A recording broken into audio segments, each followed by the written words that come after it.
Okay. All right, you should max out at like 2,500, something like that here.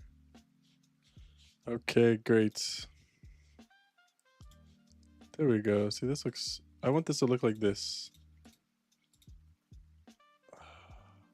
Yes, here we go.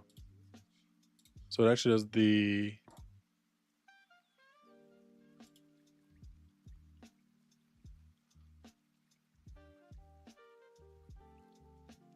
Okay, I like that. I like that.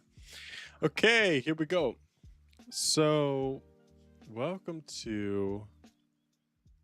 This is the first day of my programming journey. I kind of want to make these documentation. I want to have documented evidence of me programming. So my idea was to just start up a stream, program. A little bit about me. I guess in terms of programming, we'll start off with I've been programming for 4 going on 5 years, which is kind of embarrassing to say because I do not consider myself to be a good programmer. But I've kind of had to accept that, and we're gonna get better starting today. I don't know how often I'm gonna do these streams. I guess however often I want to do them or can do them. I won't be streaming on any weekends, but it'll still only be limited to the weekdays. And I am really looking forward to just improving as a developer.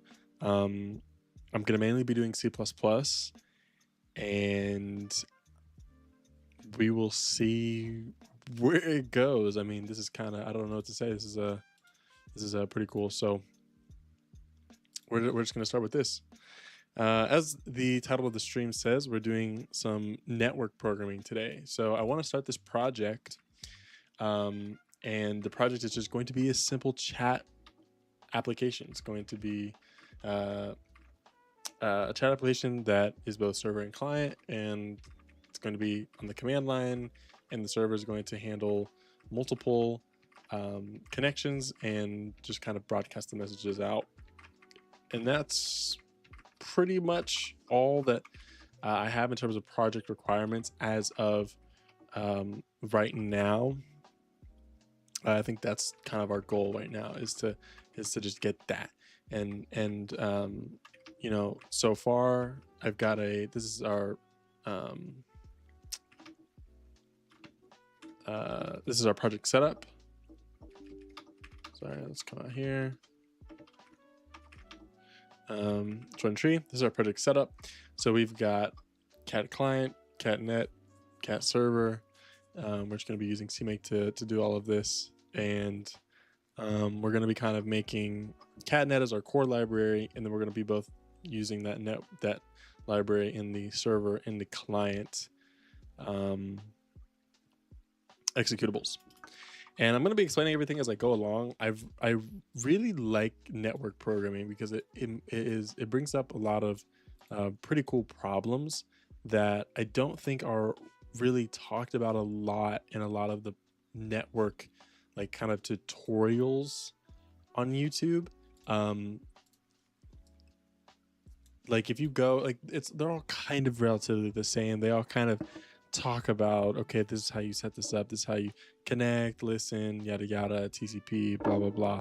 But what I want to do is kind of give some sort of process on how I'm going to abstract all of those things and kind of make things look a little bit cleaner and handle this and that. And maybe that is one thing I do want to add, multi-platform support. And I don't know how exactly I'm going to do that, but this is what this stream is for. Is I'm going to be going through, and it's not going to be well structured. I'm going to be going through, solving things, thinking about things, pausing, looking back, reflecting, and you know, it'll be a journey for sure. So I guess let's just get into it. So starting off, how this is going to work let's talk about the server level. Let's talk about at the server level. This is because I deleted that. So let's get this back.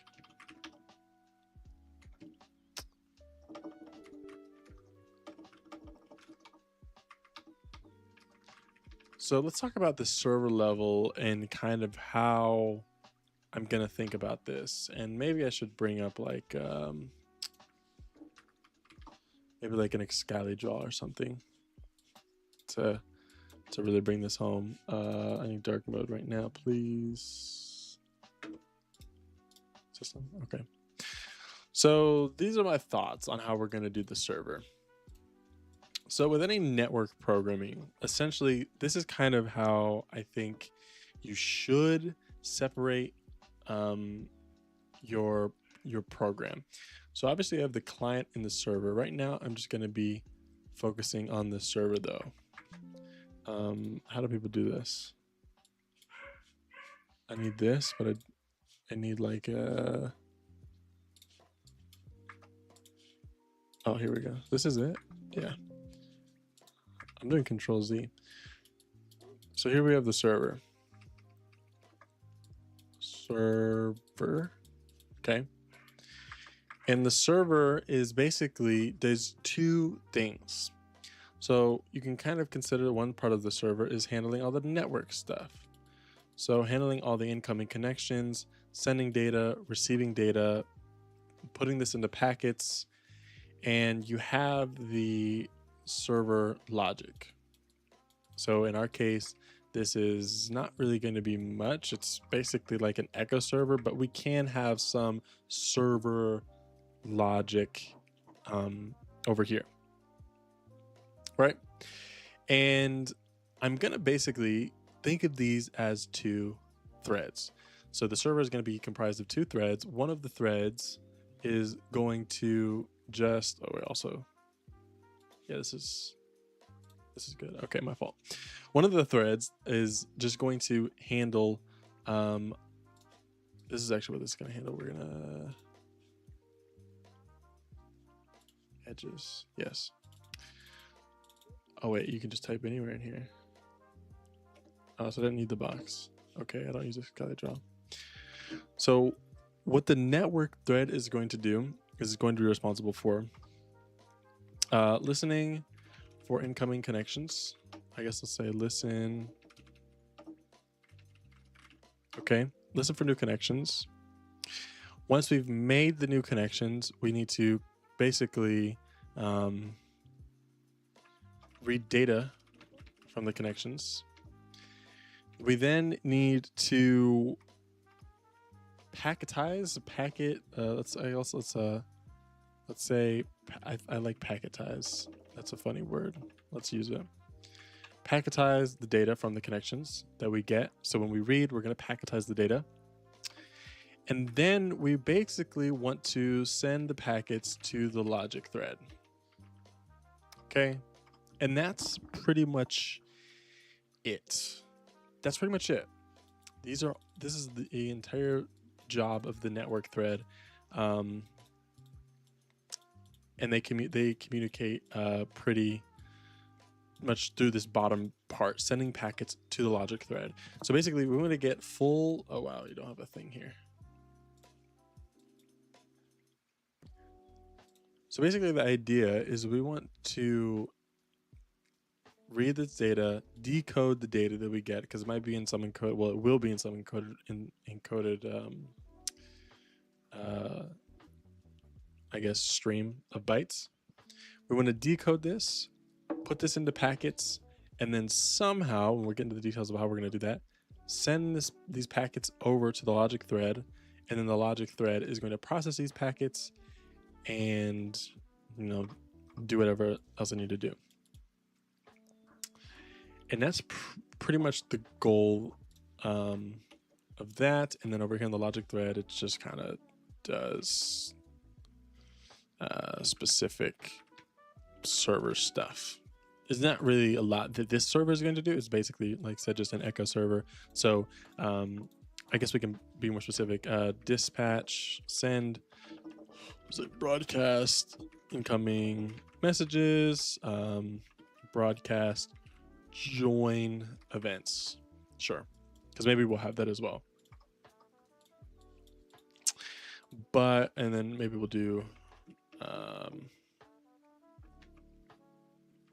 broadcast leave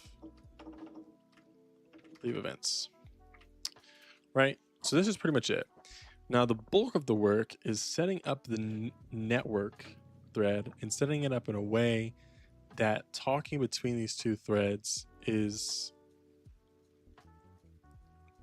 pretty easy to digest. That's kind of the hard part. So what we're going to do today is, and we're just doing this on the server, and at the same time we're going to be, you know, writing like socket abstractions and this and that, and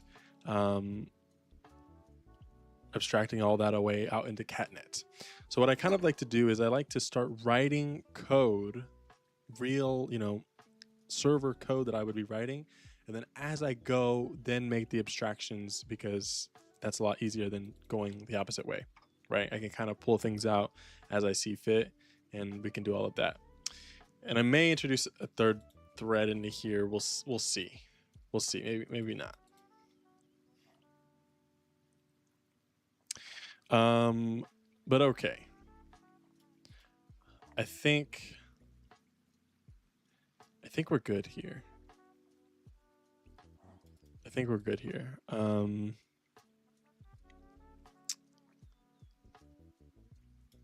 Let's just get into it.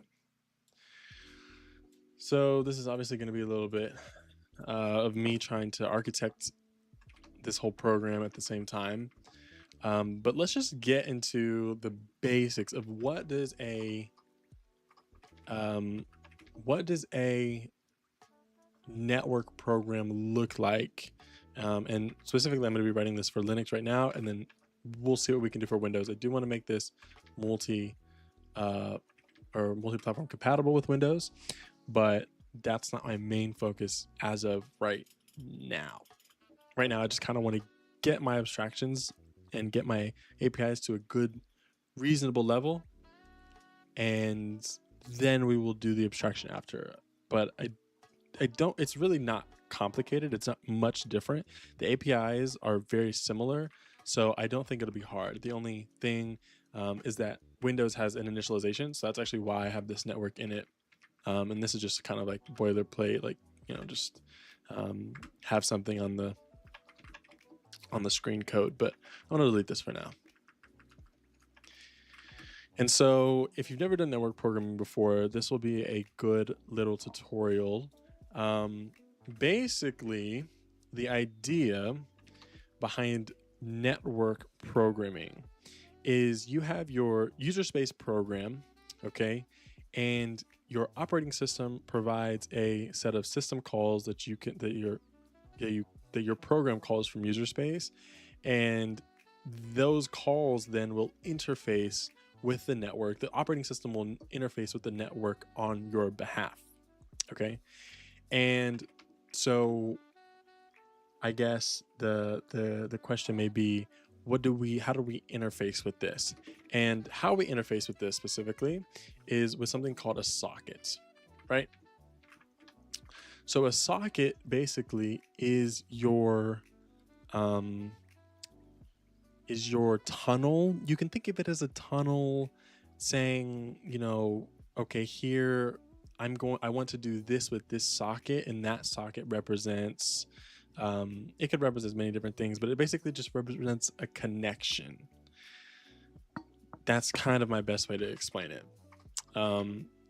But if you use a socket and you kind of just use it, you'll get a better understanding of what a socket is. It's basically just a kind of like a way to talk about what you want to do on a network, right? But it's like a specific connection. So let's just, I'll show you here. So what we have here is, well, first what we're going to set up is the listening socket. So basically you can think of this as this socket is going to be in a state where it's going to say, okay, I'm just going to be listening for connections. So when I get a connection, this socket receive will be triggered. or not receive, accept will be triggered, and then we can actually form a connection and we'll get a new socket. It's like a whole thing. I can't really explain it well without the code, to be honest. But let's just say listening socket. And specifically, what this function here, right here, because we need to call socket, that's how we get a socket. Notice this is an integer. So socket is going to return us an integer. And this integer is basically how we identify a socket. So anytime we call a function that has something to do with a socket, we're going to give it this listening socket. And this is going to say, hey, do this with this socket. So the integer is just an identifier for this socket, right? And let's just write this. I need to do sock stream, and here I need to do, what do I need to do here? Is this flags? Oh, this is protocol. I don't think you need a protocol here. If protocol 0, one is chosen automatically. Yeah, I don't need a protocol here. So specifically, I guess I should probably slow down and really explain this if I'm gonna really, be explaining this. So in networking, there are different layers, okay? And you can literally think of these layers as at each layer peels back one layer of an onion at each layer, okay? Starting with the outmost. So the bottom, the very, very bottom, and this is going to be a very brief explanation, but there's tons of resources to better understand this stuff. And it's honestly doesn't take long to just go and read an article and you kind of get a good understanding. But at the very first layer, this is the data link layer, the physical layer in which the bytes of data get transferred, right, from somewhere on the internet, those cables that run underground, yada yada, to your computer, phone, or whatever, right?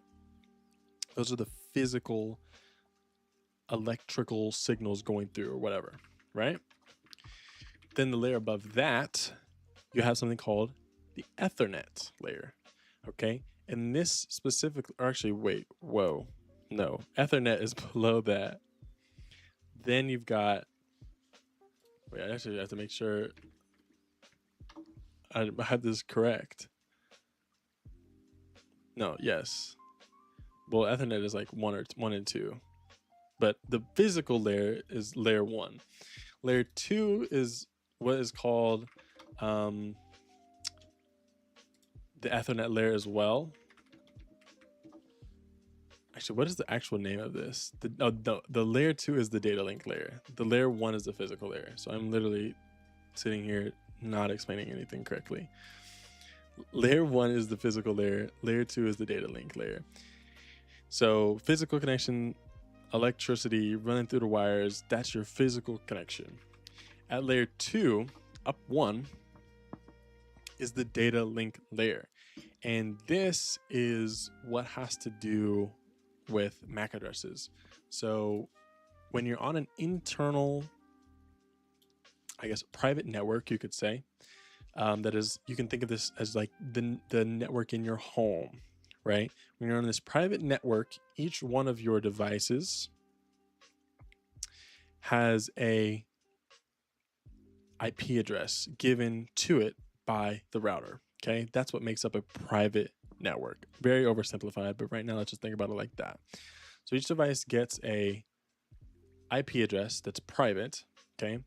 And what really happens at the data link layer doesn't speak IP, right? The data link layer speaks in what's called MAC addresses, media access device. Let me make sure I have that correct. No. What is it called? Media access control. Media access control. I don't know. Media access device. Where did I get that? That'd be D. Media access control address. So every device that is going to do any type of connection has a MAC address. So you can see it on your phone. You can see it on your PC. If I were to go to, I think it's, what is it? IP show? No, what is it? IP. Is my MAC address in there? I think my MAC address is in there. Yes. So my MAC address is this is my MAC address for my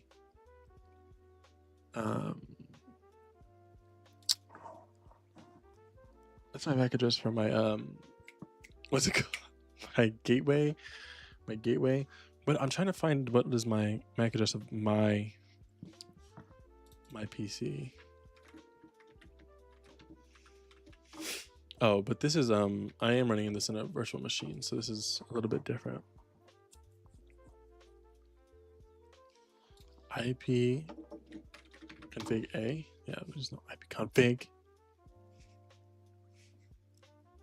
Oh, IF config. Oh, fuck. Damn, how do you get your MAC address? Anyways, each device that's going to do some type of connection has a MAC address. Okay, but at layer 2 speaks MAC addresses. So it's going to go, let's say you want to connect to some device on your private network with IP this, right? You can't actually say, hey, go to this IP. You need to say, hey, go to this MAC address, right? So it's kind of weird because I think intuitively, you speak IPs at a higher level, yes, but I think a lot of people think that that's the only thing that's happening, that you speak at IP level and that's end all be all, right? But yeah, it goes physical, data link, IP, transport, and then there's session, presentation, application, and it kind of depends on which model you use. Really, you can take out session and representation, or session and presentation. You can take those out, and it looks pretty much the same, but that's like a whole thing. You can get to the details.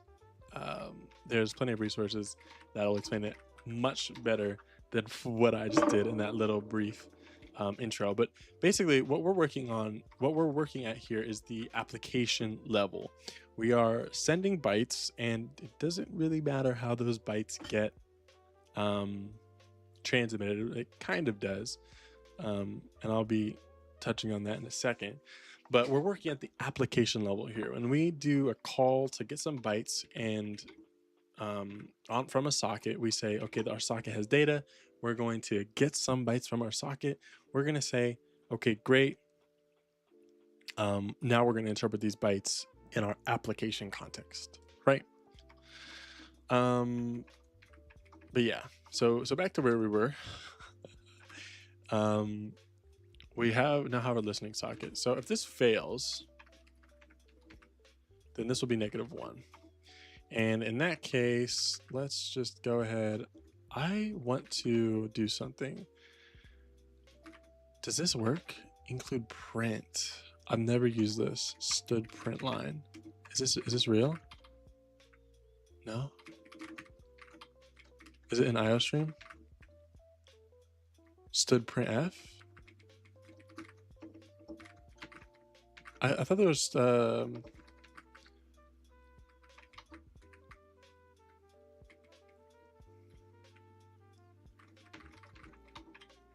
what do you mean?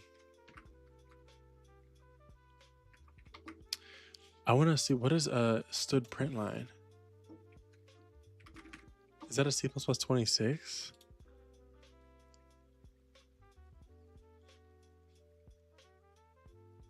Oh, that's weird. No, that's C++23.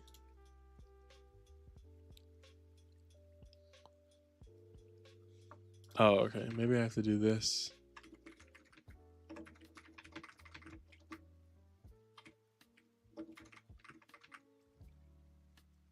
What is std print line? Std print.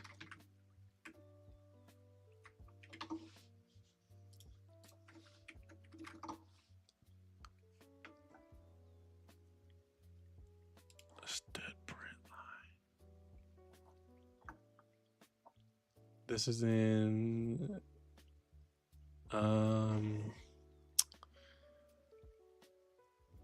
C++ 23. Yeah. Defined in header print. Is let's make sure I do have this.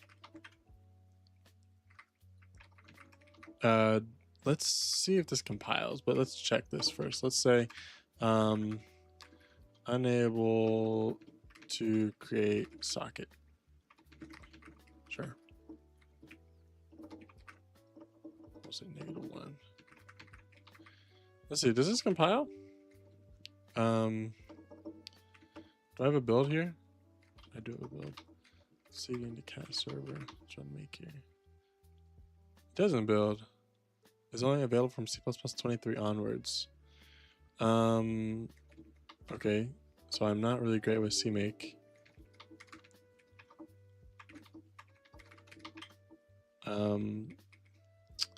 I set my CXX standard, huh? Let's look. Did I do this wrong? Supported values are 23.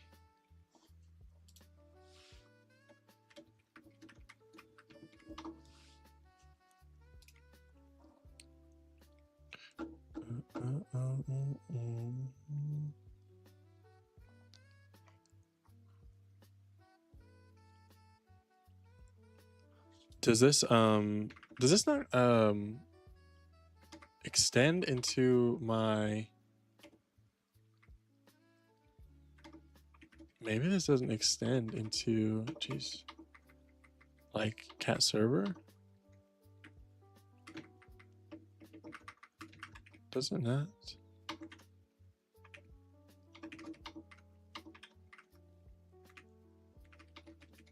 Do I have to,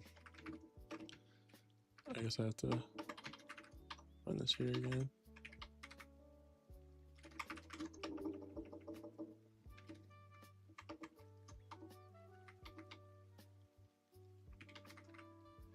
No, give me the print.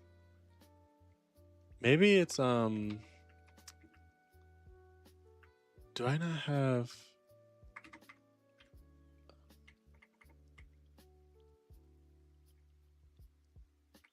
wait, what is this? Right. It's like it's not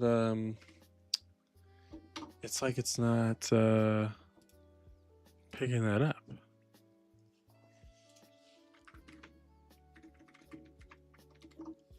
I want to use 23. I want to use the print, man.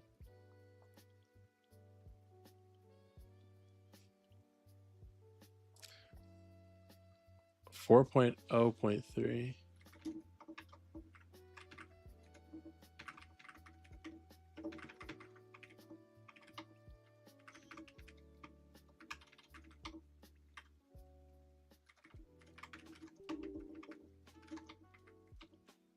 Whoops.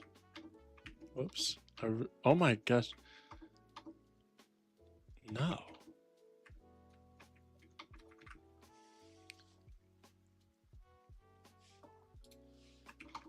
Okay, let's do.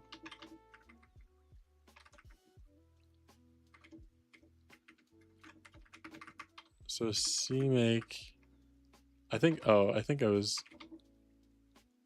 doing this wrong. Let's do that. And do that.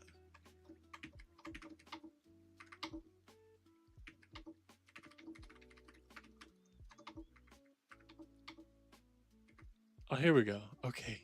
Okay, look at this. Look at this, is great. This is great. Okay. So, oh, this is nice. And you can use formats here? You can. Great. All right. So, yeah. Basically, call this. This is going to give you either a valid file descriptor, or it's going to give you a -1 if we couldn't actually create a socket. So now we got a socket. What can we do with a socket? So in this case, we want to make a listening socket. And in order to listen on a particular port, we have to specify the port in the address we want to listen on. And we do that via a set of really specific functions. I think this is ARPA inet.h, and I think that's all we need. So if we just look at the call to bind, bind is going to take in our file descriptor, which is our listening socket, and it's going to take in this sock adder and then the size of sock_len_t. Basically what that is there's this thing called sock adder, and sock adder in for this for IPv4 and sock adder in6 for IPv6. I think we're just going to call this address. Call this socket address. I don't mind that.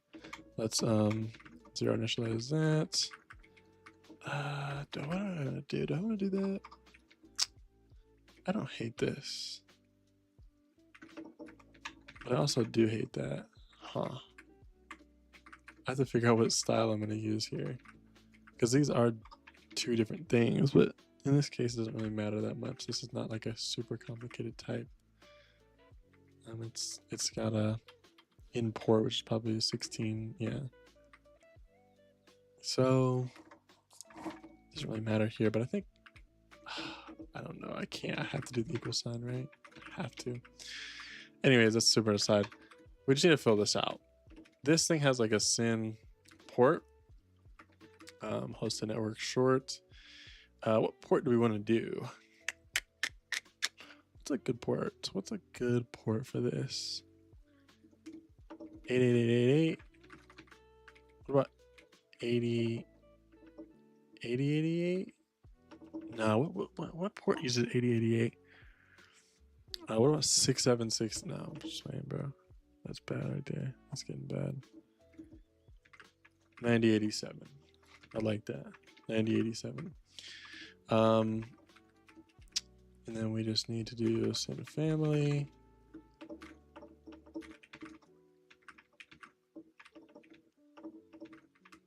Socket address. SYN. We don't have to do SYN 0. I actually have no idea what SYN 0 does. SYN adder, we need to call this crazy function, inet p2n, af inet. So this is only going to support IPv4, I guess, for now. This takes a const_char source into the buffer. So we're going to do, so we want our address on 1.127.0.0.1. And we're going to write this into socket address. Whoops. Oh, that's bad, actually. Socket address.syn adder.sadder.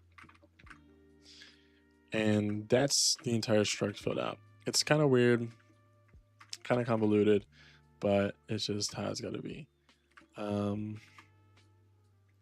we need to cast this to a sock adder pointer, because we're going to pass the address of the socket address in here, and then we need to take the size of socket address.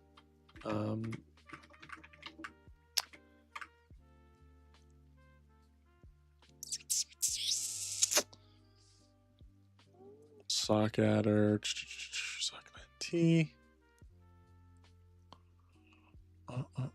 Give with his length bytes long.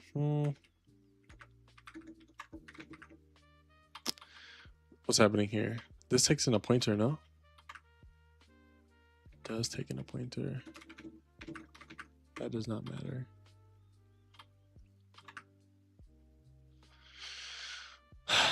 What are we missing? What am I missing? Am I tripping? Oh. No?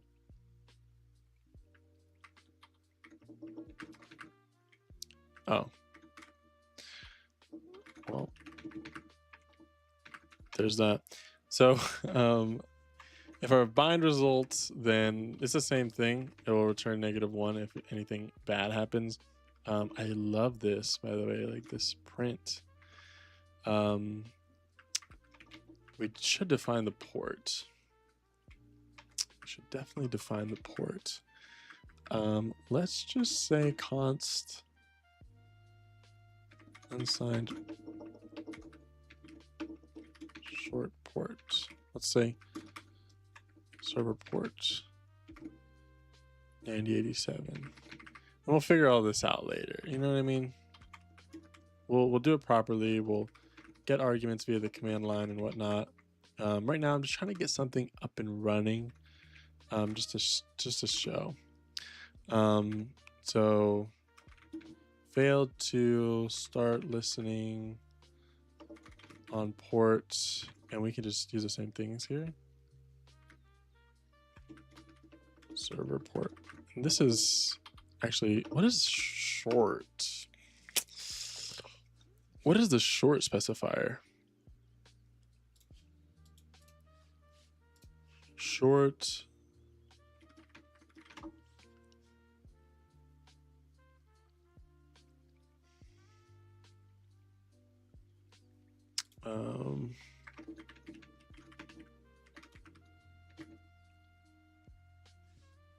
I guess that's a better format specifier for short.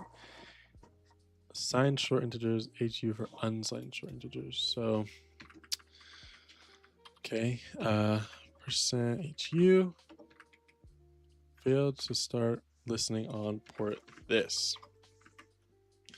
Oh, I think what I will do. Geez, what's happening? Oh, caps.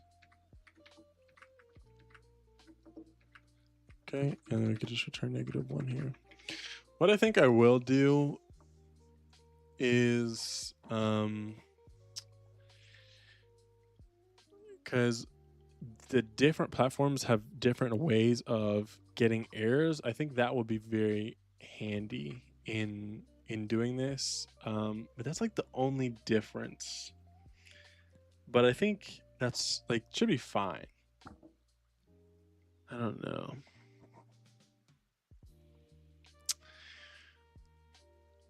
I don't know. We'll see how we're gonna do the different platform stuff, but not right now. It's a bit, yeah, that's a bit far out. So anyways, we try to bind. If we can't bind, we do this. It's failed to start listening. Let's do failed to bind on port. Failed to bind. No, I like listening. Even though we haven't called listen yet, we will now. Listen, listening sockets. And this is like some backlog. I honestly don't really know what this is.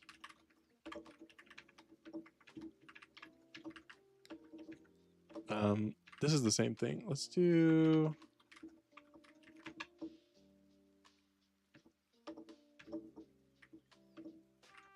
I guess if we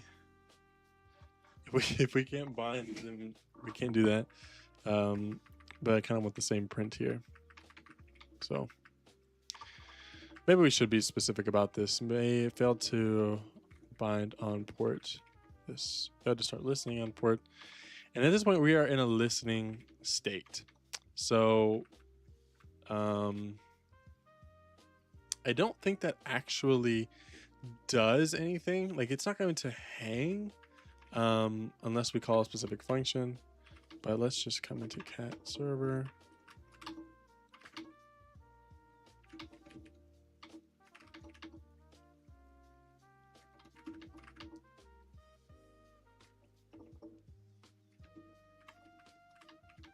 Okay, and let's run cat server. So yeah, so it's not going to do anything unless we actually call this function called accept. And accept is going to be client sockets. So we accept from our listening socket. So that says this is the socket that's listening. And then this also returns a bunch of information about the connection. I don't want any of this. I think this is actually 0. Yeah, I don't really care about any of that though. And let's just say accepted incoming connection. I really like Printline. It looks really good. Nonetheless, now if we run this and we actually, whoops, is this shift? Control T? No, Control BC. There we go. And we actually connect to this, then it will do something. It should go through and actually print our thing. So I think we can just use Netcat for this. And yeah, we do need the port. And I think we can just do localhost 9087. And there we go. We got accepted incoming connection for that. Let's actually kill these.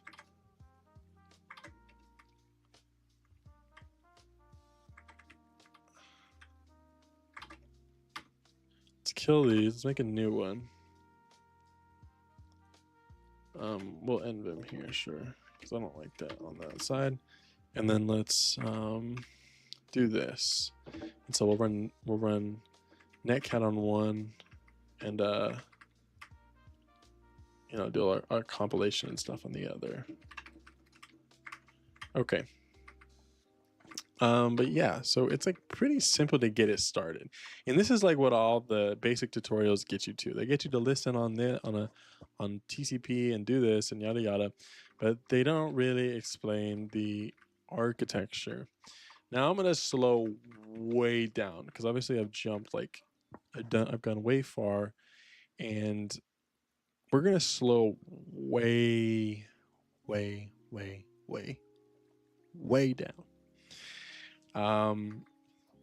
Because we have to do a lot of work here to get the network APIs up to where we want them to be, so that way when we go over to the client, it all just works well, right? So where do we begin? So I kind of want to separate this. I do want to do a separation. I want the main function to be pretty much just start the network thread, and that's it pretty much. And then I'm going to start like the actual room instance up, and then that'll just handle the logic from the packets from the network thread is what I'm thinking, right? So we have to slow way down though, and we're gonna get all of this abstracted out, and so that way we can just call listen and yada yada, and it'll be all nice to work with these sockets. And we're gonna set up an RAI, so we have close, because really down here we're supposed to call close on our listening socket. I don't really think, oh yeah, that's what I'm missing. I knew I was missing something. We're supposed to, I don't think you have to close on the client socket, but you know, just to be super robust, there you go, right? But we're gonna set up a lot of things to get this to be very nice to work with, so we don't have to fill out this whole thing, and yada yada and yada yada. And we're gonna make it all look very, very nice. And I think what we want to do is, I kind of do want to support IPv6. I've never done it, but I don't think it's any more complicated. But you know, I don't know. And maybe we can do like DNS resolution. So there's like a few things we can do. We're gonna slow down, and do all of this. We got to think about how we're gonna interact and use these APIs. The first thing I really do is just make a socket class. That's really the only thing I do. And in this case, I'd probably just make it a struct and then interface like that. But do I want to make this platform specific? I really do. I don't have like WinSock on here, obviously. I'd have to go over to Windows for that, but I have to think about how I'm going to port this. Let's think for a second. Let me just relax here. So, like these calls are really, they really are similar, right? Like they are not, they're not different. I mean, they are a little different. I mean, I guess I could pull up the Windows documentation specifics, but I don't think I'm going to do that. I think I'm just going to write a generic, very generic thing up here, and we'll see what we can do. Okay. So let's just think about sockets for a second. So now we have to go up into catnet. Also, yeah, that'd be really nice. Wait, I can't do that though. Let's come up into catnet. So catnet, we have this. We're gonna make another thing called cat socket.hpp. Okay. I just realized we definitely need our pragma onces up here. Should I use header? Should I use? No, that's too old, right? We can't use include guards. So yeah, so how does this look? Well, I've got a socket. Oh my gosh. This is so annoying, by the way. I have to do this and then this and then this for this to work. It's very annoying. And I don't know what's happening here.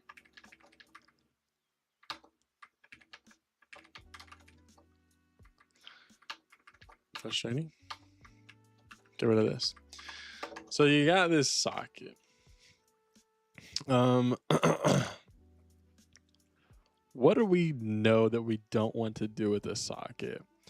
So I don't think I want to have the construction of a socket like in this traditional sense. Maybe I do, maybe I don't. And it also depends because it could be either an IPv4, like an AF-INET, or an AF-INET 6 socket. So it definitely does matter. Maybe we could wrap, so we definitely know we want this in catnet, right? Okay. And I know how like Boost does it, is you have like IPv4, and then you have IPv6. Maybe I just say IP4, IP6. I kind of like that. And then, you know, you just have the same things here with like pretty much the same operations, right? However, actually this will probably be pretty good because these things will like practically be the same. They'll be a little bit different, but then I can have like a pretty good generic layer. Oh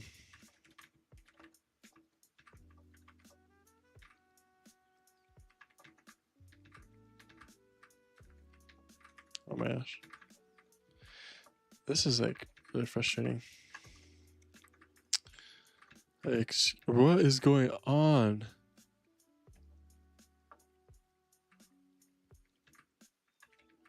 Okay. Um, but yeah. So what I'm thinking here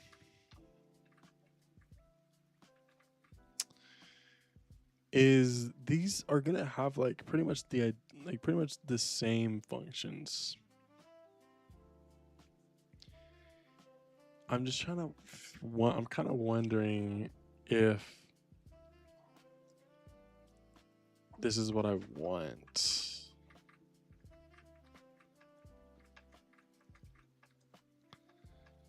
Um.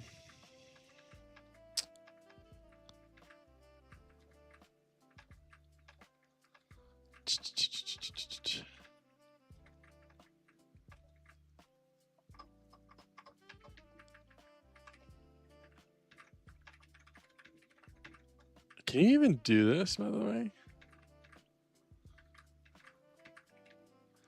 I feel like you shouldn't be able to do this.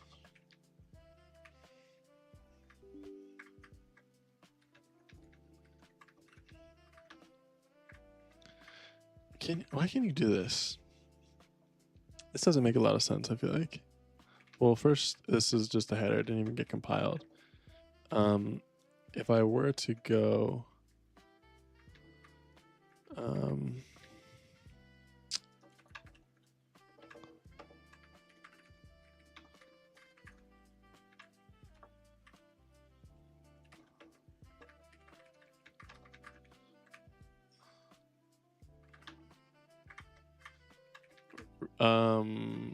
I need to...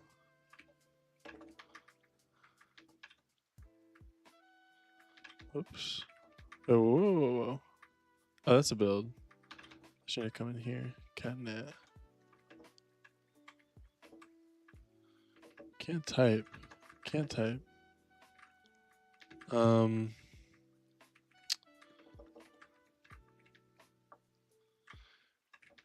So I'm here.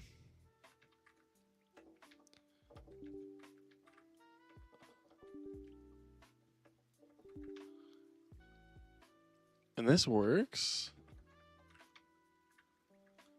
Really? Okay. So I could have... I'm actually a little bit confused right now. So I kind of... How do I do this? I mean, I could just have a general socket type, right? I could just have a general socket type, and then IPv4, IPv6, I could just have functions that create a socket, right? And just have wrappers, and then just like have like an enum for the IP type.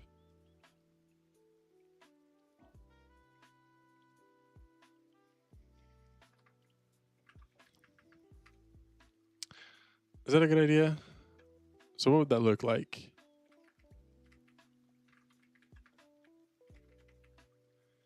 Maybe something like IP protocol. And then you have IP4.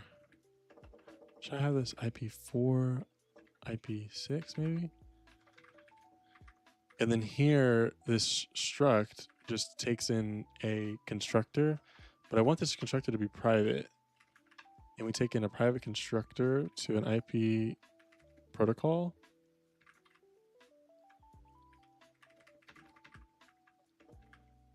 And then we'd have to store this protocol somewhere though. And then we'd have to like, depending on that, you have to pass in like a different enum for like the socket. I don't love this. I'll be honest, I don't love this.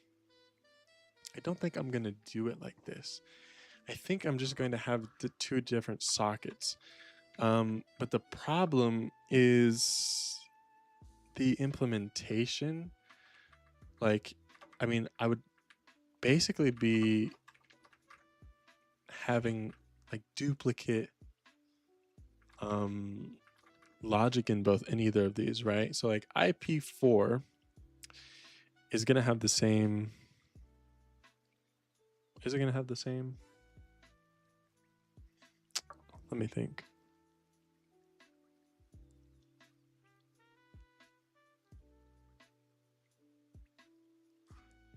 let me think. I'm see, maybe we see, this is actually really annoying right now. If I've got a constructor, I kind of don't want this to I'm trying to figure out how I'm gonna create a socket, right? Because obviously a socket creation can fail. If I call socket, socket creation fail. In here, I'm just going to have an int handle to the socket, right? So we have some int handle to the socket, but this handle the socket creation could fail. So I'm trying. Do people throw exceptions in constructors?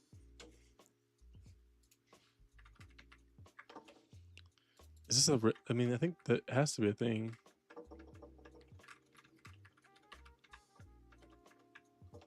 It doesn't feel right to do. I don't like doing it.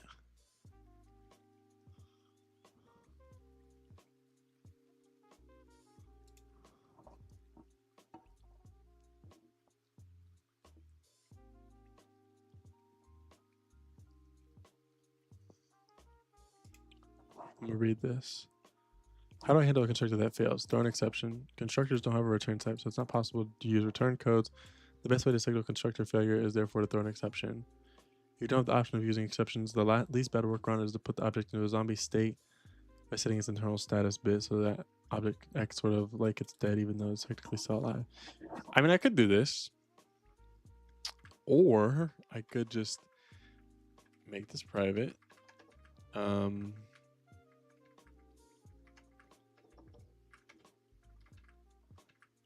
Could just make this private, and I could just have a public I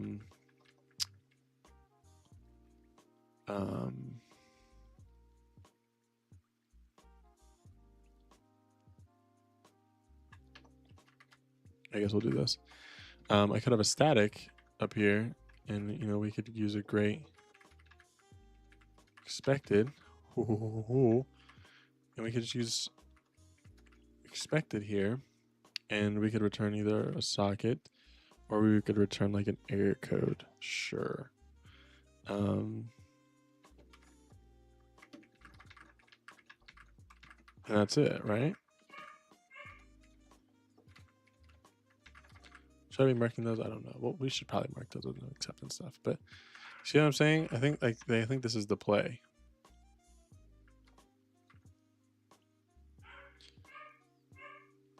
Create some socket.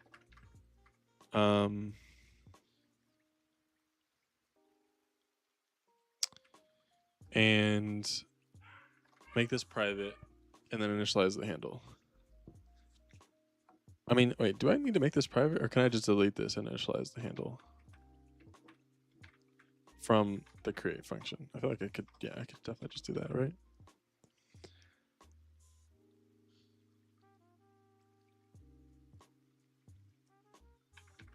So, okay. Does this look right? This seems wrong. I don't love this. I don't know. It just doesn't feel like the best solution, but let's just go with it. So, so expected. I guess I should be in name space catnet. And let's go IP4.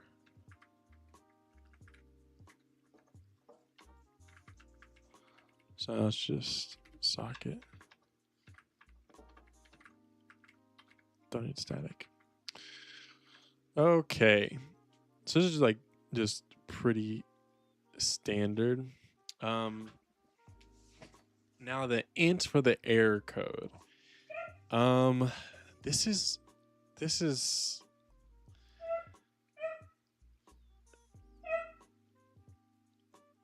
like super.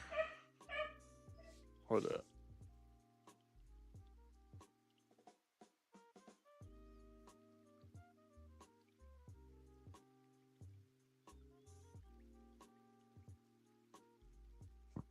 So I'm gonna run into a problem here that like in error code mapping. I don't know how could have. I mean, I could just I could create like a custom error code type. Have like a socket error or something. Have that as like a custom type, and then have like functions that map from the errno types or the errno whatever response to my own custom error codes, and then have my error codes mapped to like strings.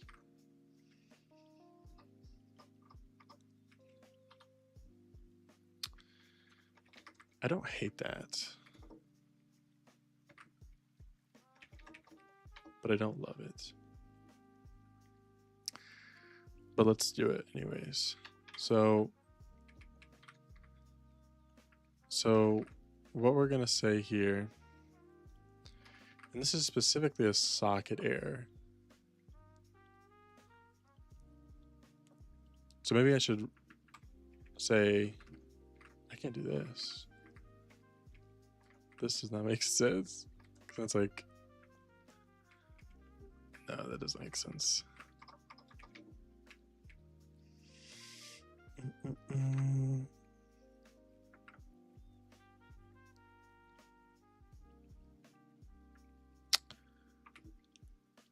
I just have the socket error here. Sorry, enum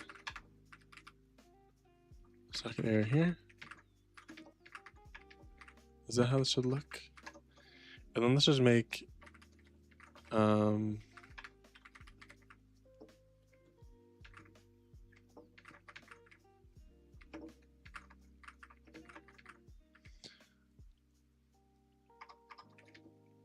generic.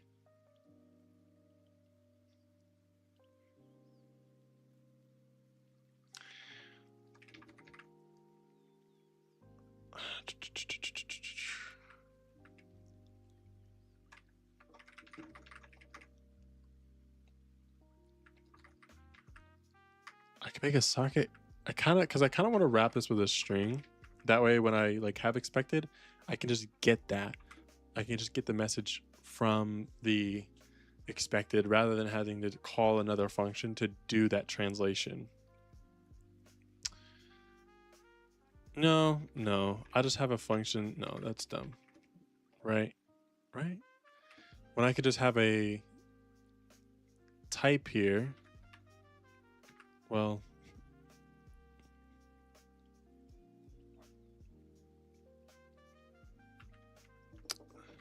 if I had a, okay. What if we had a socket error, and then we had an enum type.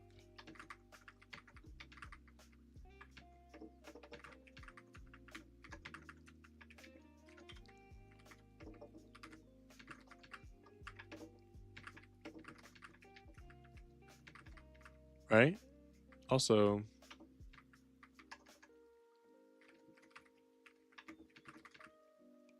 let's say can't do that. Okay. Do I do?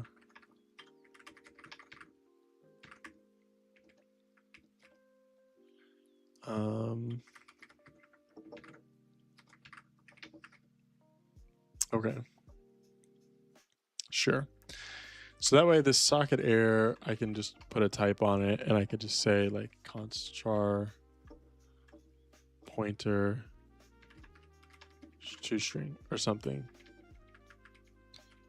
or maybe like dot message. I kind of can get with that. I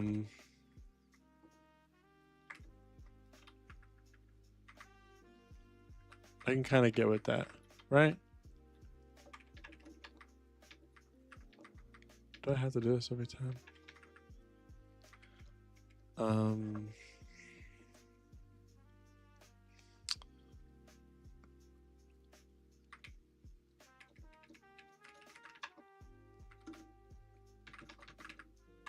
Or yes. So now this is This is an int, but this will be a socket error. Right? I'm like kind of over engineering this right now, but I kind of want to write this in a clean way. But this always happens. Like I always go to write this, and I always write this in like a weird over engineered way, and I don't actually make any progress on the code. But anyways, now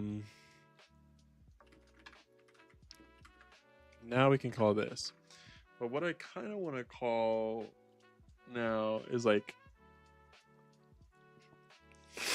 platform socket init IPv4.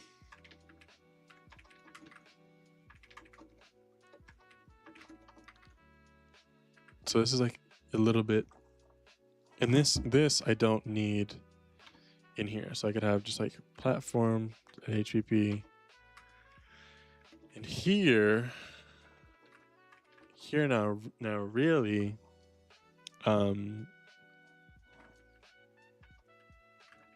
well,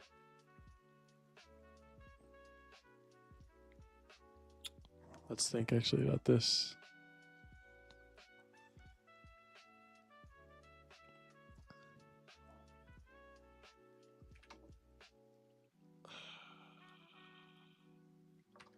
So I think I just want to do like a if def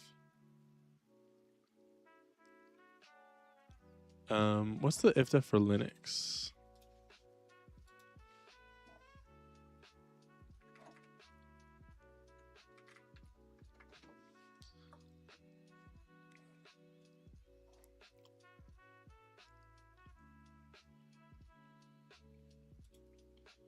Isn't there an automatic if? Okay, so if def Linux. Oh yeah, that's right there. So if def Linux, I'm going to include Linux.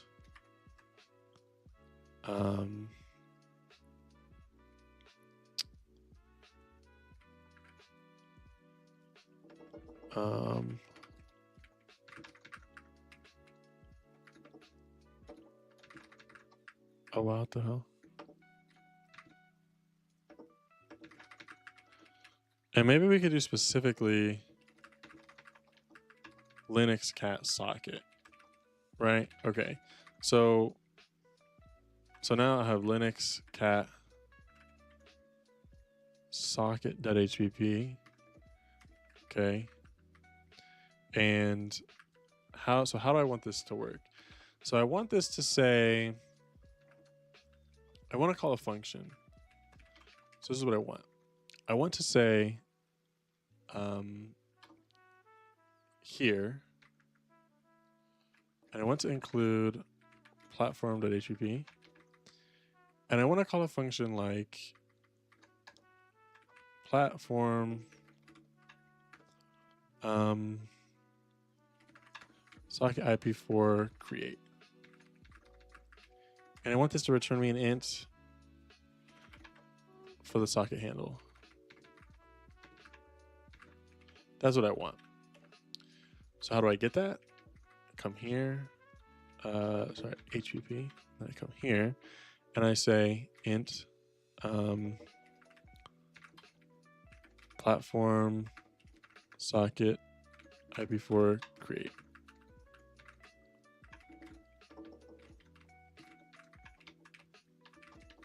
Right? Is this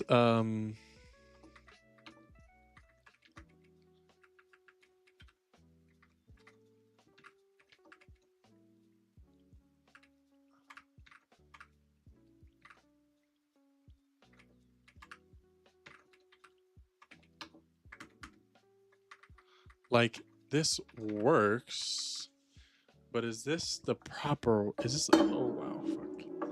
Is this a good way to do this?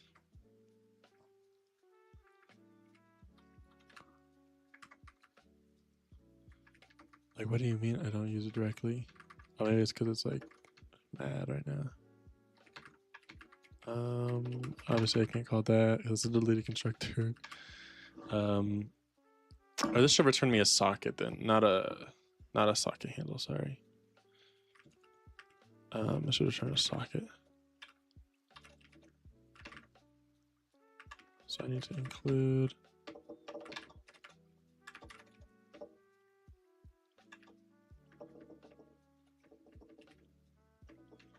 Am I a bot? Cat socket.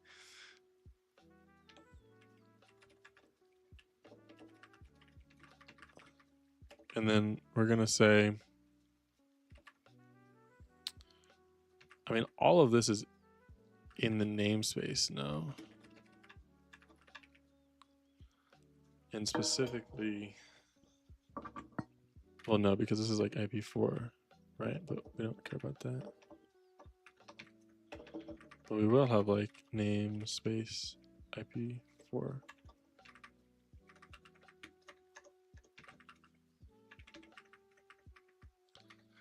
But here we have socket. And this is this. I don't know if I like this. I'll be honest. I don't know if I like this. So now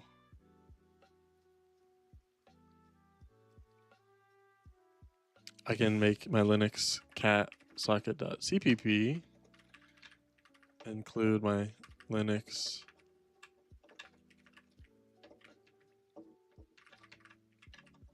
cat socket HTTP, and now I can just have my socket. Well, I guess I should always be in the namespace.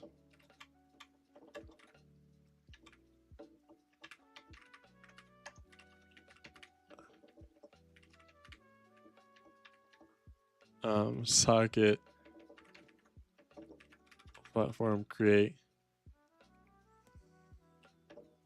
platform socket IP4 create. Is this how I should do it? I feel like I'm missing something here.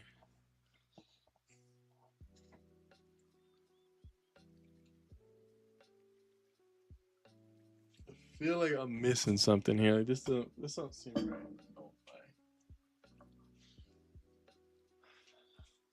There's water all over my desk.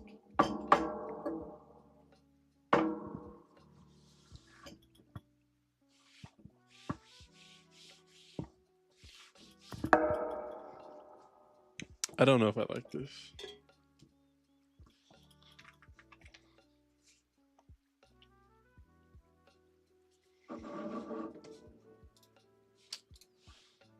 I mean, it seems okay. So, like, for example, now what I can do over on like the server, if I wanted to make a socket, I just include catnet, cat socket, and I'm just gonna go ahead and say catnet IP4 socket. My sockets, and then obviously I need to do that whole thing again.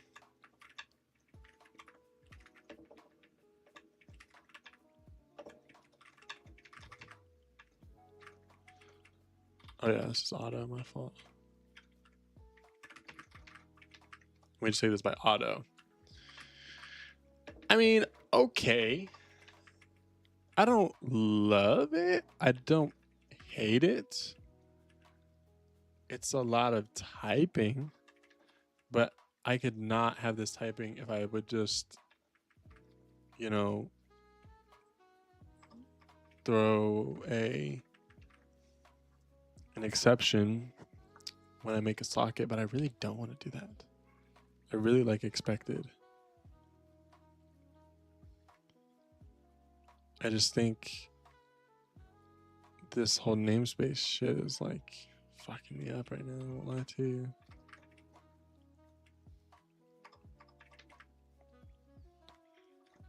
What if I just had this out in here? I mean, because it's like what create what create socket. That's kind of what I want, I think. And we'll delete this default constructor. Like, dude, should we delete this default constructor? I mean, I don't think it's necessarily important. I think we could just have this. Like genuinely, I think we could just have this.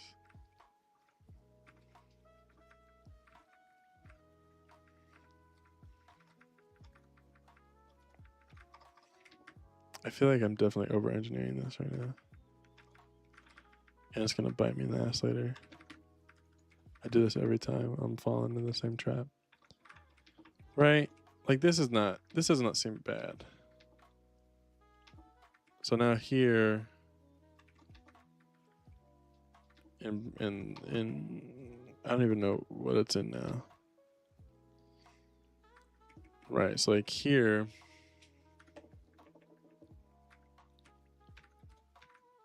we just call it create socket.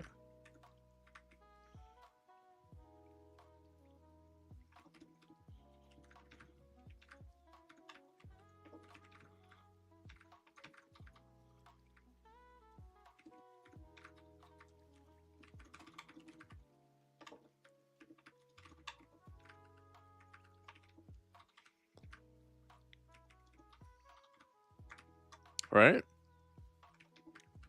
And obviously you need this, it's just being troll.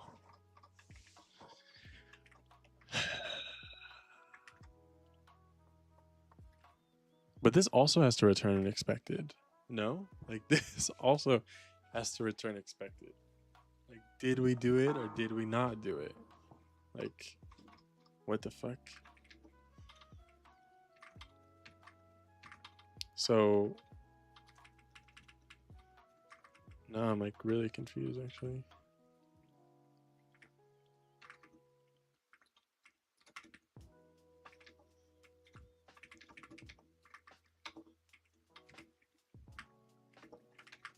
Auto.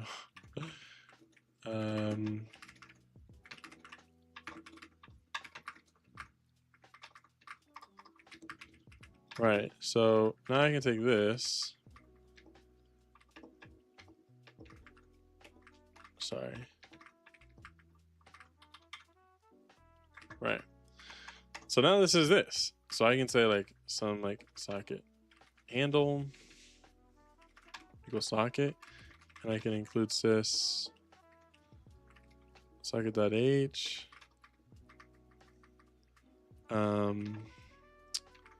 And here we just call AF inet. This is a TCP socket.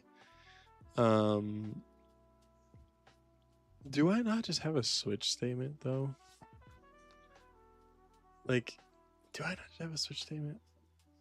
Do I or do I just not have a switch statement? I really don't know. Anyways, AF inet sock stream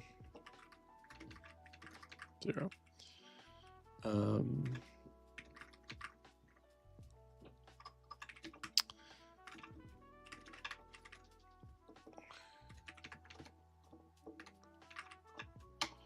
We need to return std unexpected, and we need to give it a socket error, which should just be the enum.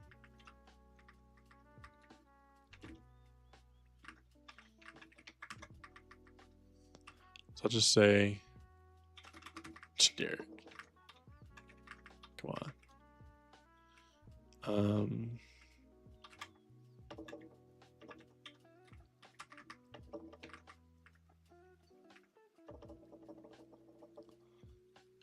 Set unexpected. What is this? I have to do. So what do I have to do? I have to do socket error generic.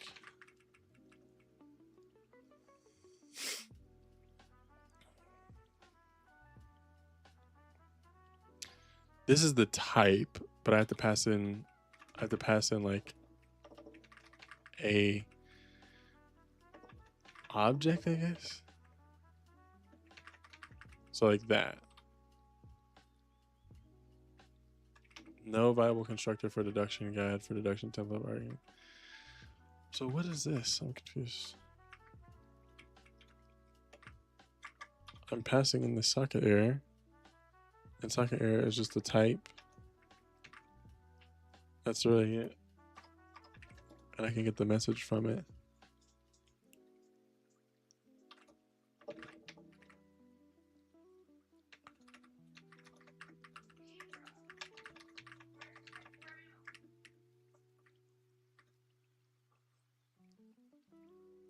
So what I need an object here.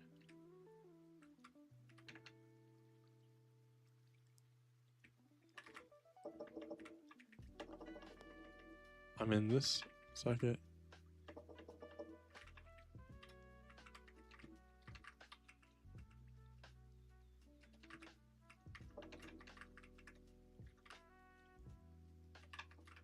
Catnet IP4 socket type generic. What the fuck?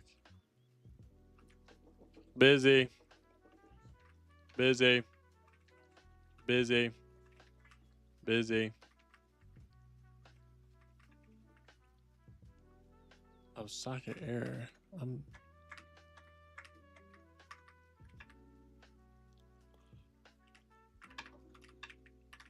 Type generic. Why can't I do this though? Why can't I do this?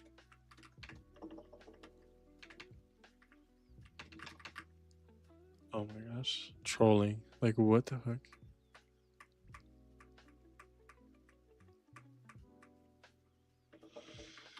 See, every time I try to use this shit, I'm not gonna lie, I make it so complicated. I need to probably just not do this. I need to not do any of this. Like, no BS. Okay, we're not doing this. This is way too complicated. I've made it way too complicated. I've made it way too complicated. Let's just get it working for Linux. I don't care what the multi-platform anymore. I'm throwing it out. I'm throwing it out the window. That's done. I don't ever want to have to worry about that again. And honestly, I'm about to just make it IPv4 as well, because this is just too much. I'm not getting anywhere. So with socket error, should I keep it? Nah, let's not. Let's just make a good old socket. Good old socket. Don't need this. Don't need this. I don't even know why that was there. Oh, that just got added, right?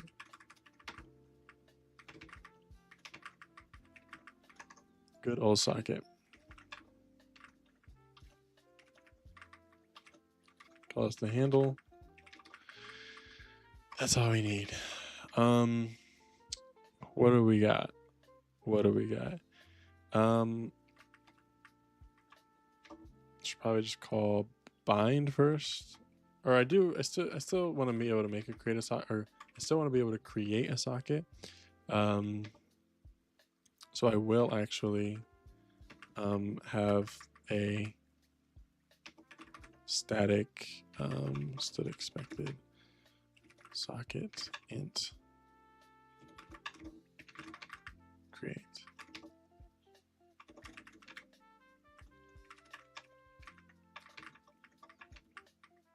Right. I'll still do this. And we'll delete that just so that way you have to go through this, right? And then we have to like very explicitly use this. Right? Okay.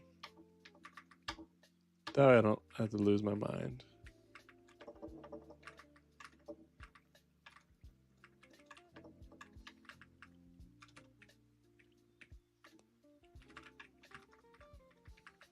Great.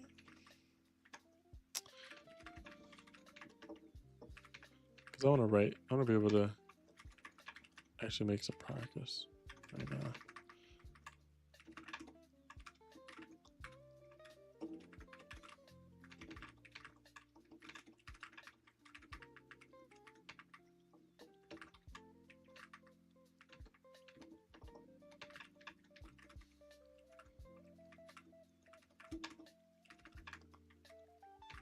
Or what is it? I think it's Airno, but Airno is not. Airno's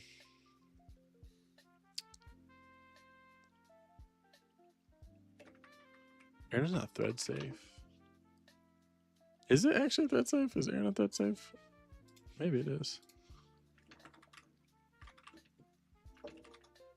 It's a thread local. Oh, it is thread safe. Yeah.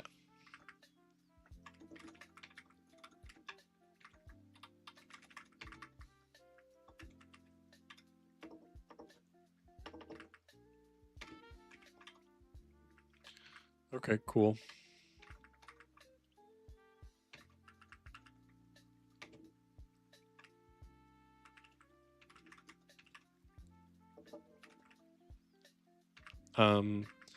So then I just need to have this, and I need to have a socket. Well, no, I don't. Sorry.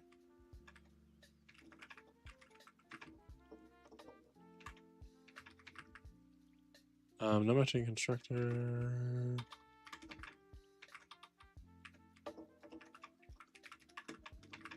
So you have to wrap this and expect it then?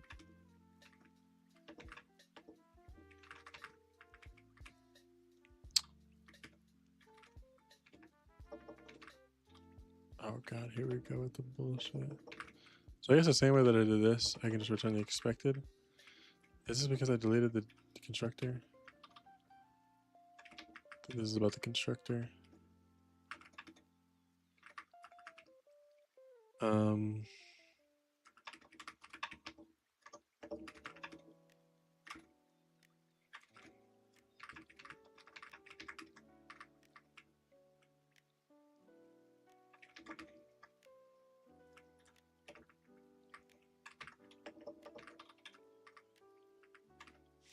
This is about the handle or what? I'm confused.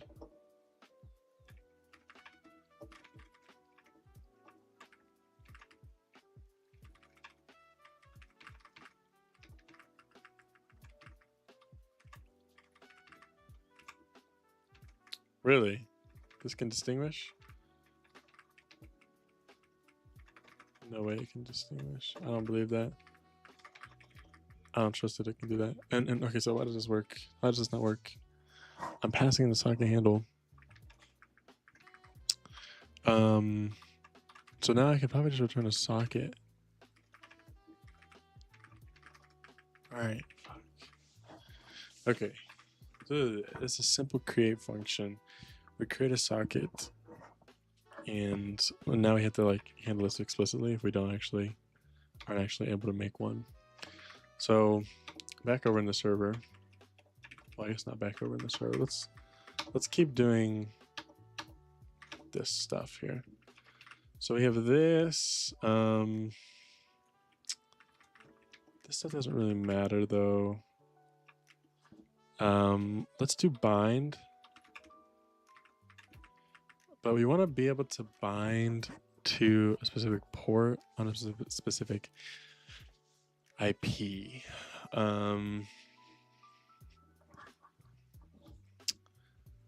So I kind of want to make like an IP target or something like that.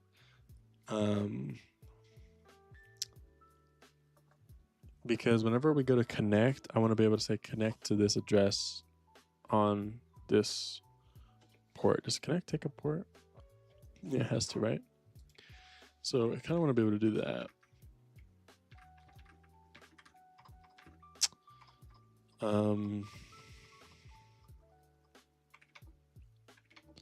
So maybe we should do that. I'm not opposed to this.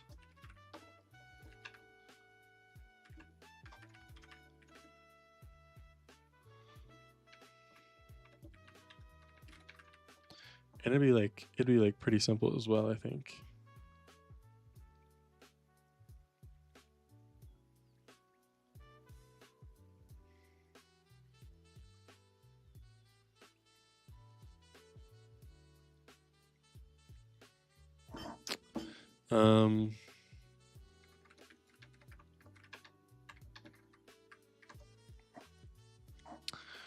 What am I doing? IP target. So we just have a struct IP target.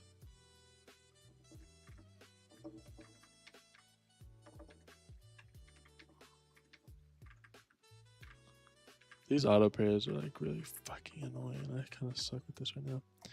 So I think all we have to do is make a constructor here that, let's take a const stood string reference. Do we need to do that? I don't really hate it.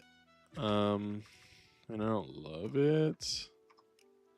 Because what am I going to do with this target? I mean, I'm just going to basically pass around a string, right?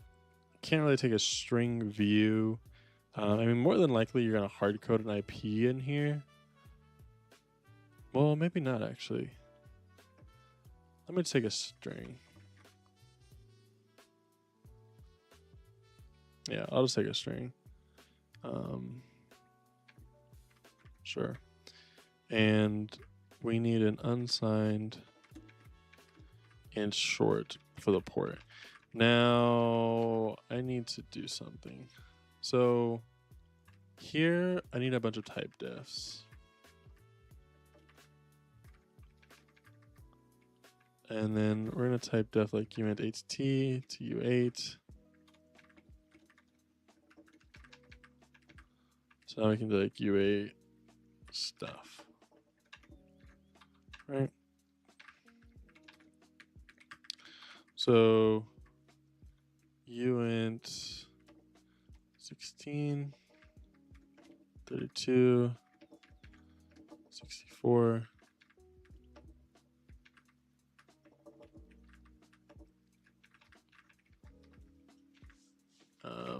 That way we can use these here. So I want to say U16 port. All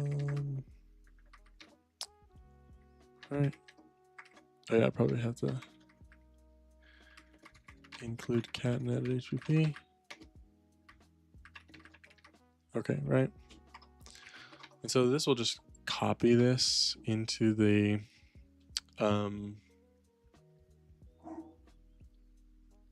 internals. I think what I'm gonna do here is set this to be private, have my search string here, IP, port, and then that way I can have something like because I don't want somebody to like make like a copy to this. So I have to like, I feel like I have to make this private because I'm going to store this, but I don't want somebody to make a copy to this. So I feel like then because of that, I have to like give it like a string reference, like a const string reference, to just say IP.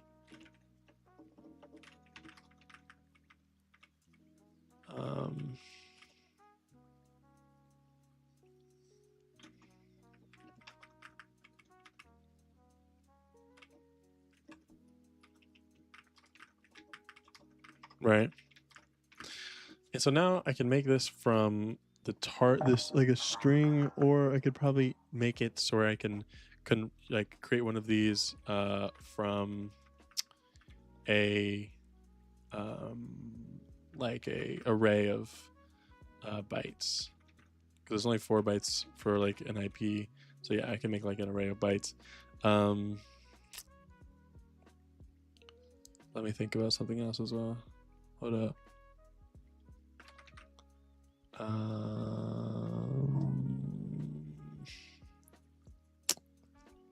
Yeah, I think that's it. So we can convert this directly into an IP when we get this. So if we get something like this, we need to like validate that it's a valid IP.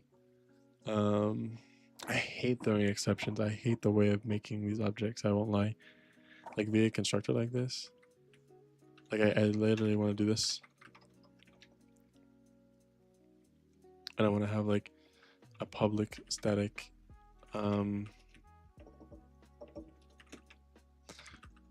but then it's like fucking motherfucker.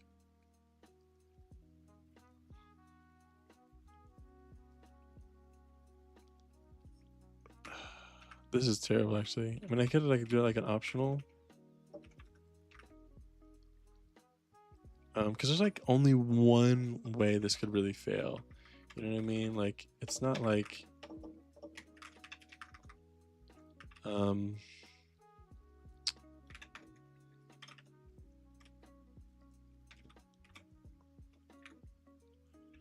from IP. So then this would be like constant string reference IP, right? And you say this from IP. You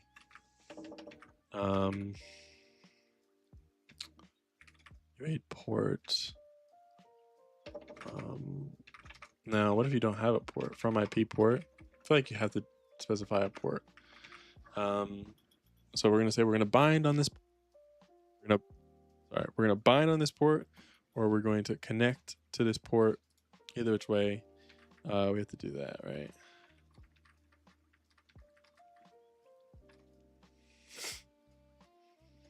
Okay, I don't hate this.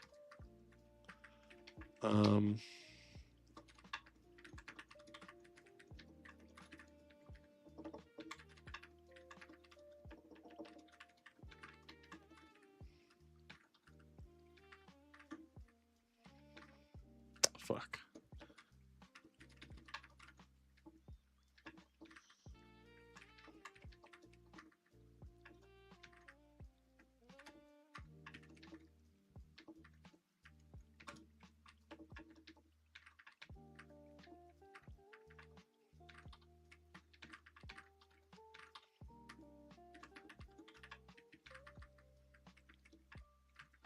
You do have to have the const here. Okay.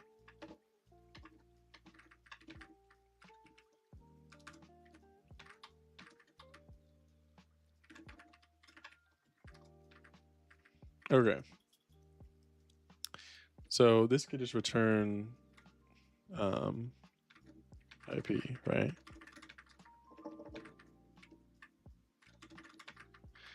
Now this from IP, I have to basically say, is this a valid IPv4 address? So what I'm going to do here is say, so inet p to n, convert the presentation format of an internet number in the buffer to the binary network format. Oh, okay. And store the results at this. So if we can convert it, then great. We'll look up inet p to n, presentation to network. So in our case, we're always going to be using this. What's the return type? One success. Network address was successfully converted. So we're going to say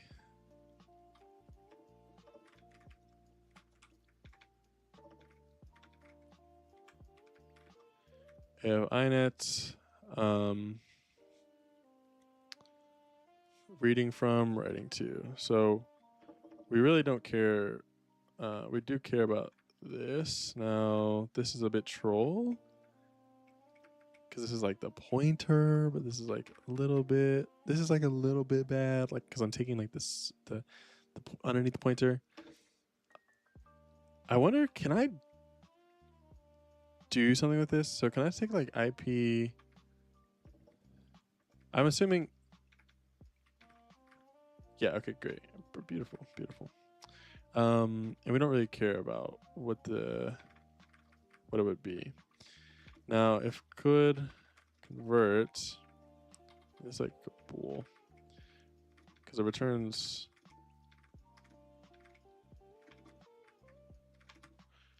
It returns 0 on 6 or 1 like success, 0 if source does not contain a character string, -1 if not contain if AF does not contain a valid address family, -1 is returned. Well, we know this is valid, so we could convert it.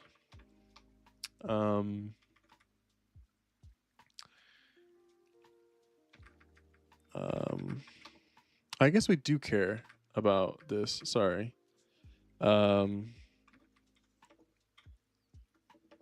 So I guess we do care about this.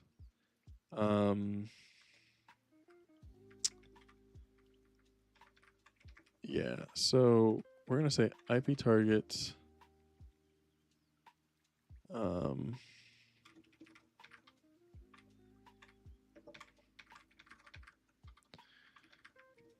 right? Because the default is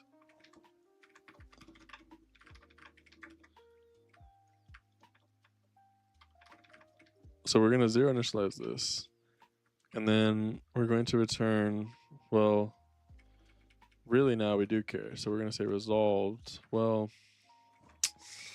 this still isn't really accurate. This it still really isn't accurate. This is kind of rough. No, fuck.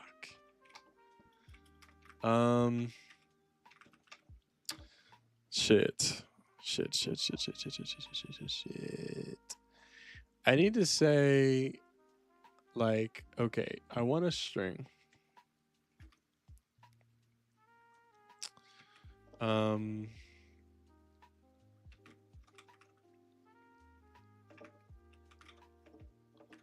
Like, I want to take this converted string.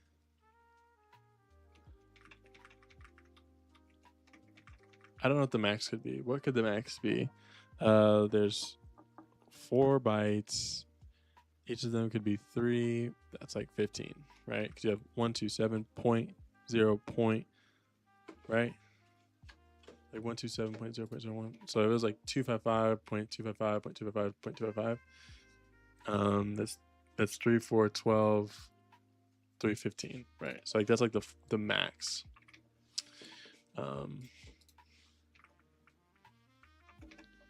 Maybe I should define that here.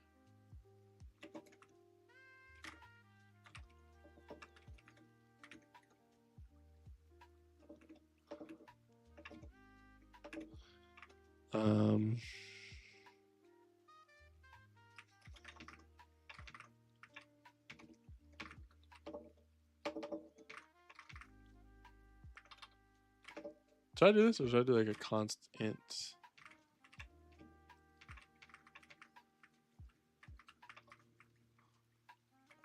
Sure.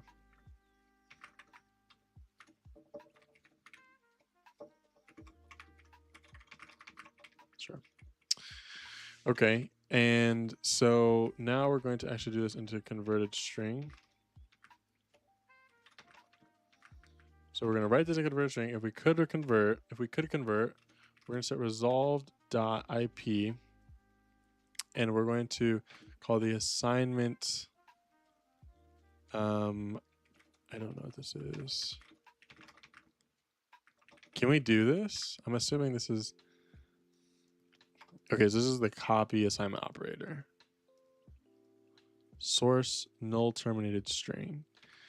Right, but maybe I actually don't want this.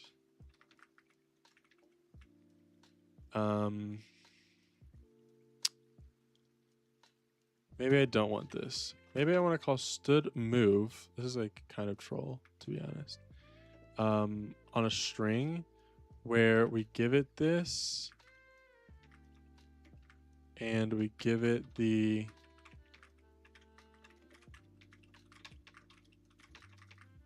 we don't have to do that, sorry. And we give it the length. But I guess we don't know the length, right? So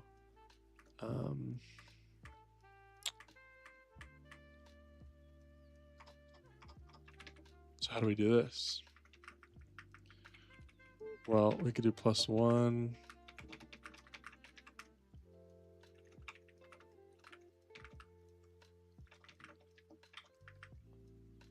I don't know about this.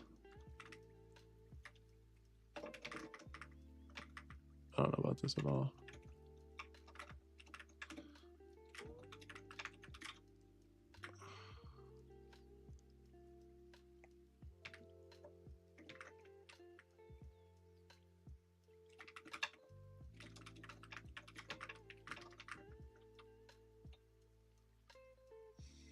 Cannot initialize the parameter of type wide character.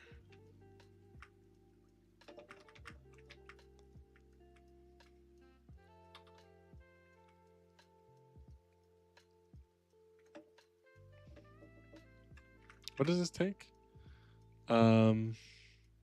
Set n wide characters of S to C. Oh, of S to C. Okay. That's what I thought. There we go.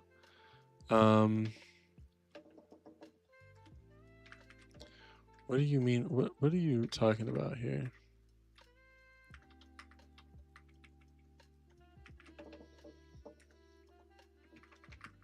Cannot initialize a parameter of type wide character with an R value of type char. What does this take? Of S to C. This takes in a wide character.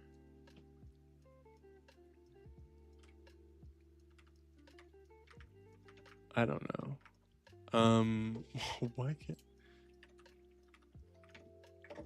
Why the fuck can I not?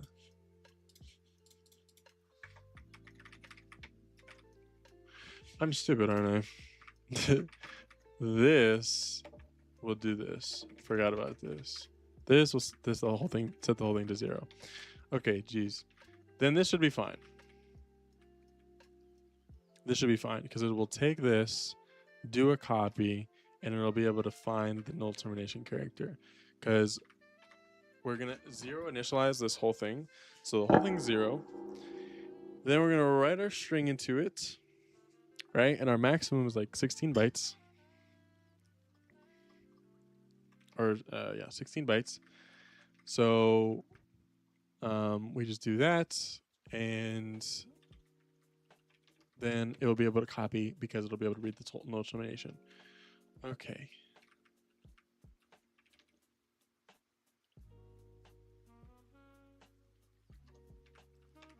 Now, so if you could convert, do this. And I guess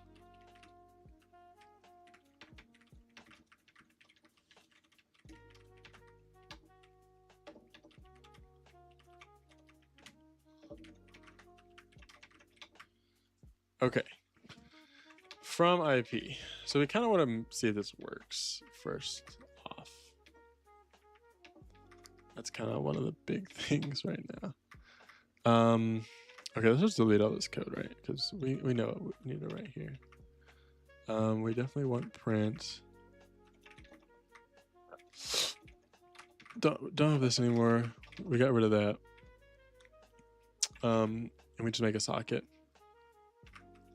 Let's make an IP target.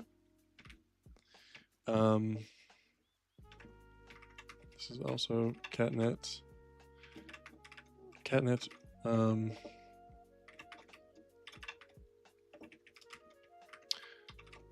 Maybe I should put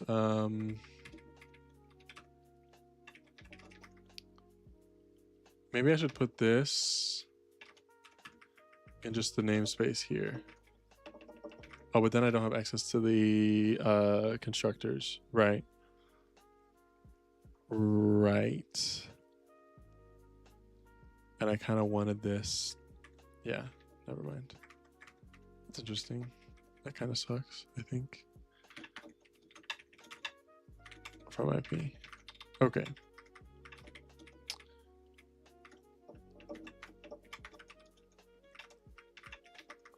From IP. So if we do something like 127.0.0.1, port 9087.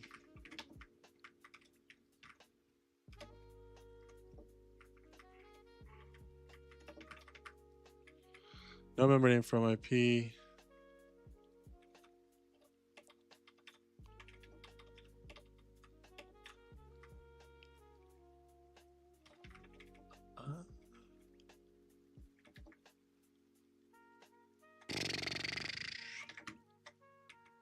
Catnet. Oh, there we go. Okay. No viable conversion. Yes, right.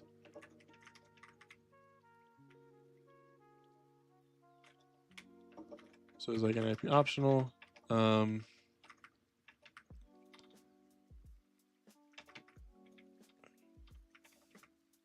Oh shit. So I should cast this as a U16 then? No, we don't want to do this. Implicit for inversion from this to U8. Did I say U8 here? Oh, what the hell? My fault.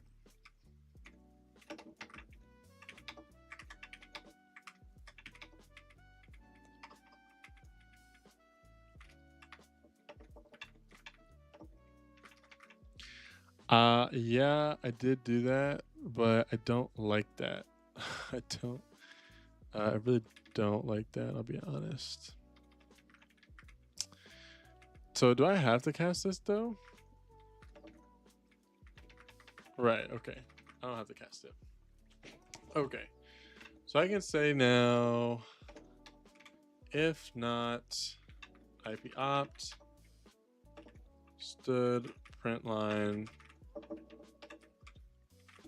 failed to, let's do something like this.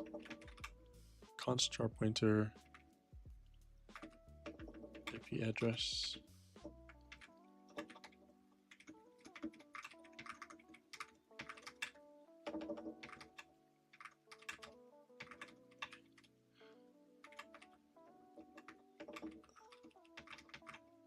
That'll give, yeah, that's fine. Failed to resolve IP %s.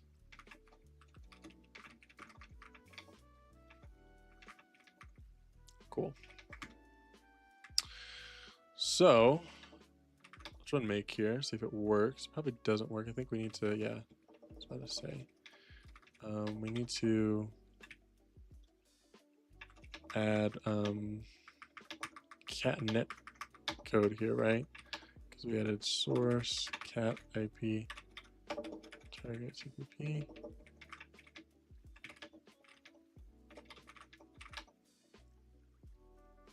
I have to remove my thing.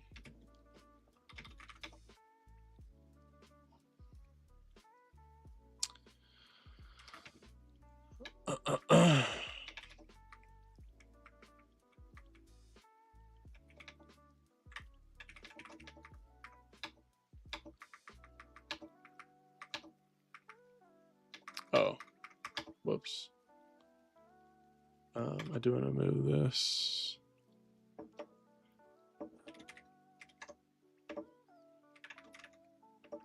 Wait, what? Source catnet.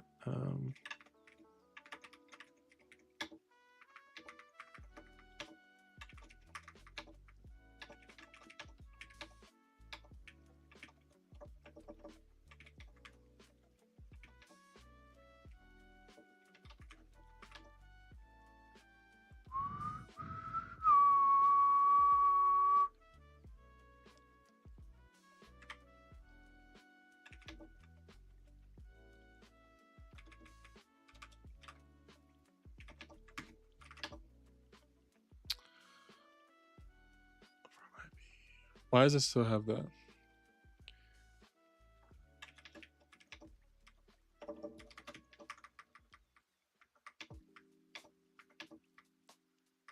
What the hell?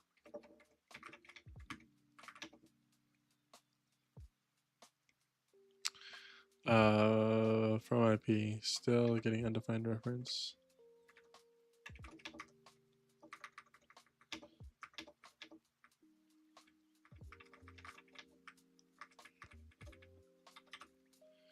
That's weird.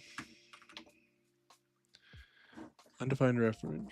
We have to make sure that we're actually, let's see. We do this. This is the same thing. Catnets. Yes. And this is the same exact one.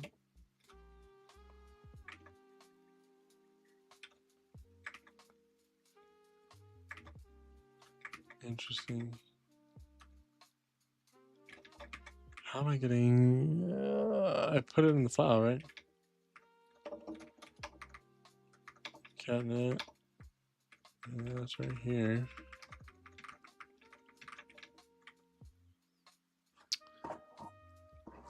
And I'm getting a linker error in the catnet. or no, linking cat server.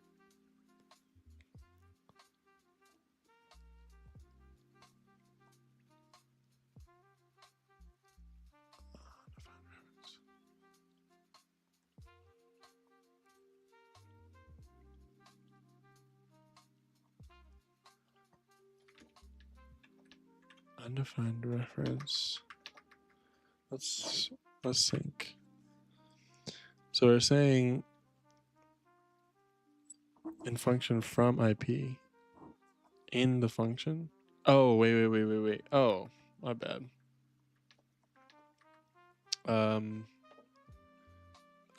This IP target.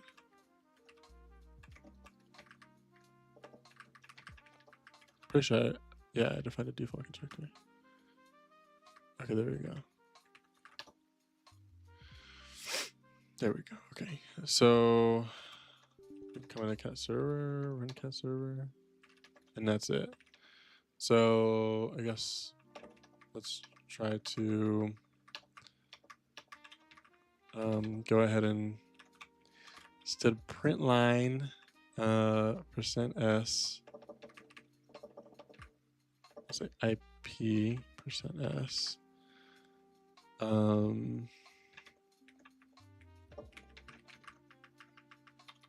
Maybe we'll just rename this to IP in templates. Wait, what? Do I have to call C-string on this?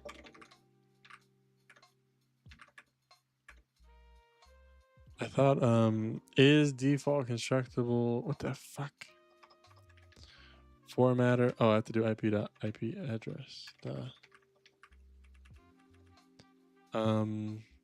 Indirection requires pointer operand. I think this is weird because this is like this.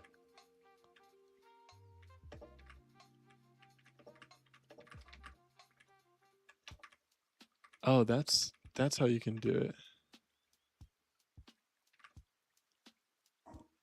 But I thought I could do like this dot IP address.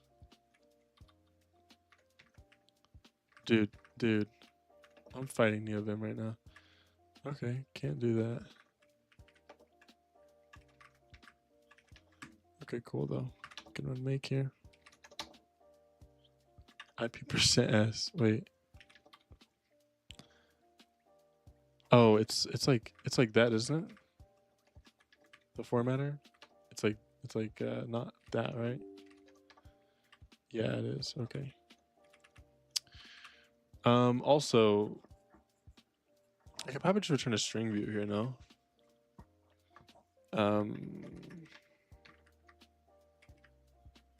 Rather than return like this reference. I think that maybe shows better intent, right? Surely.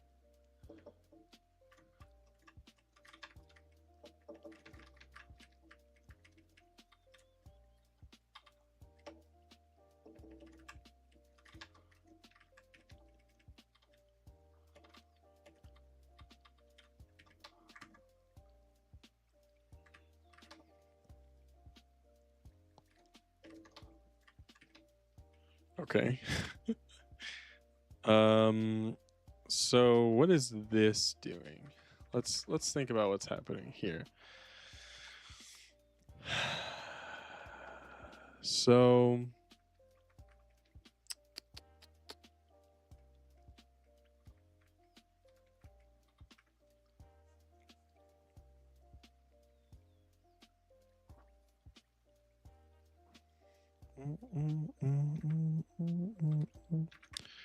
I mean, what if I like did like this explicitly?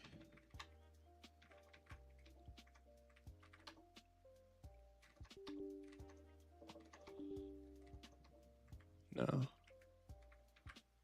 Interesting.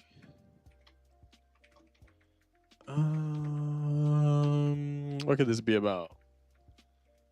What could this be about?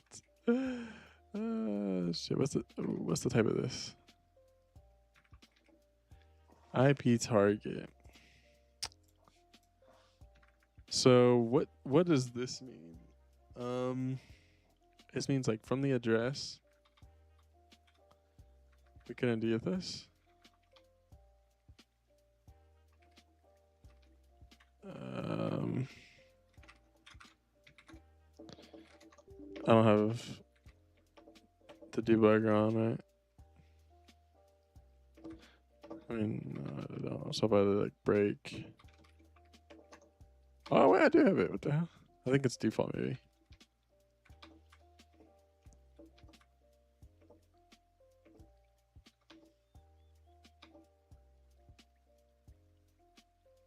Oh wait, no, I don't have it. Okay.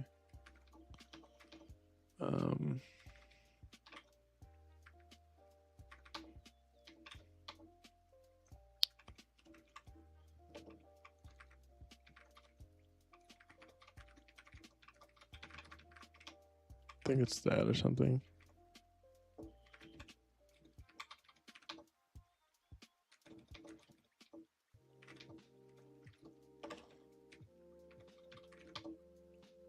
Something like that, right?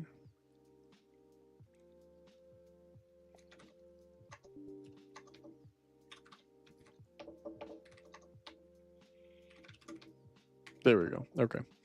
So let's do from IP. Let's run this code. Okay. So let's print resolved. Okay, great. Empty string. Okay. Let's print converted string. And then that repeats 11 times. So we got 177. Okay, could we convert? I guess we'll just step next. So resolve.ip. Okay. Oh. Wait, what? So we get like this 0, 0. Wait, that's odd. That's super odd.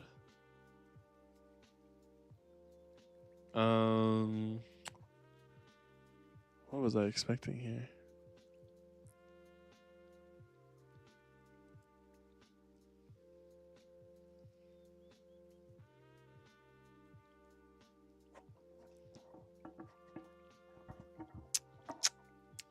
I don't know what I was expecting here. Let me think.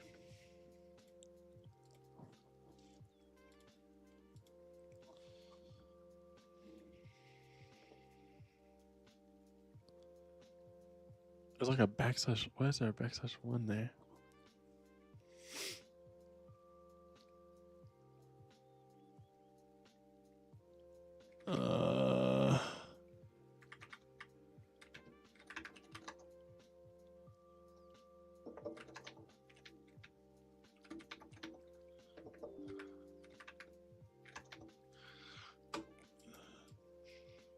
ChatGPT, we go. Because I'm missing. I think there's like a weird constructor thing happening here.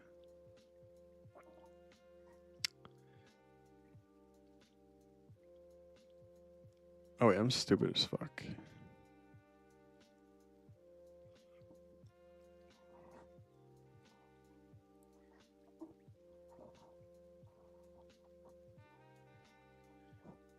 Right, because am I an idiot? Why the fuck would I be converting from? Okay, what do you mean from IP? I mean I just have to validate that this is a valid IP, right? So why am I doing this? What am I doing? Get this out.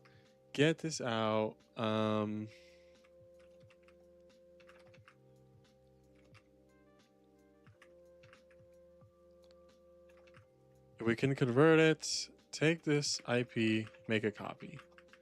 There we go. I had it right the first time. I'm just tweaking out right now. Okay. There we go. Yes, quit that. Make this run cat server segment fault. That's fine, right? Because so this is gonna make a copy. This 0 initializes. This returns a string view.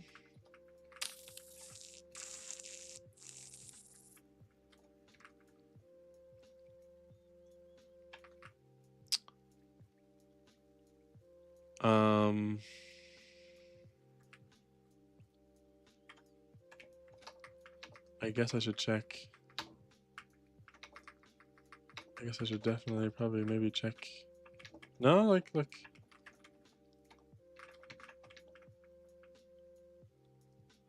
If we couldn't do this IP, then that's not. Yeah, we're doing a copy. That's fine. We should be able to still copy that, even though it's that. It'll take this by reference. This is still fine.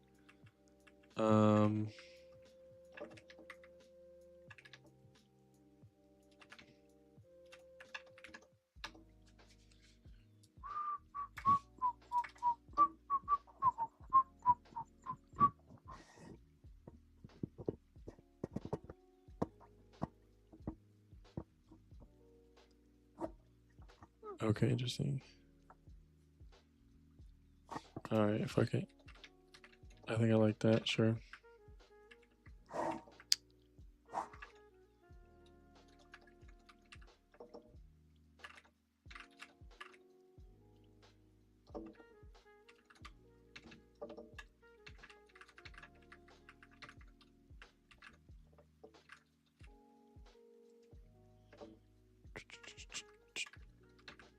So this is.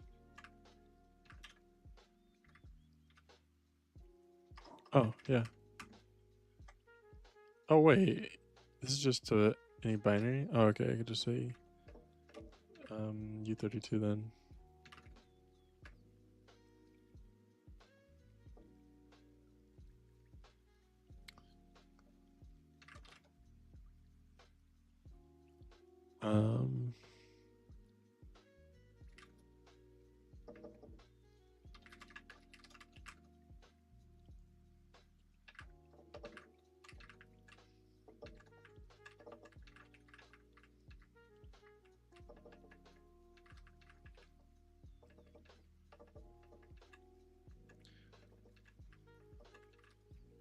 I have to do this. I have to.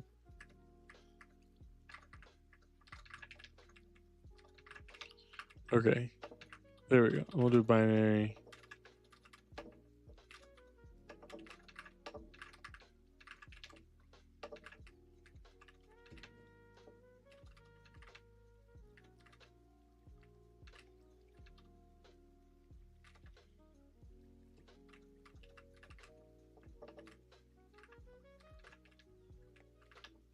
Right. There we go. Okay. So this actually just validates it to see if we can actually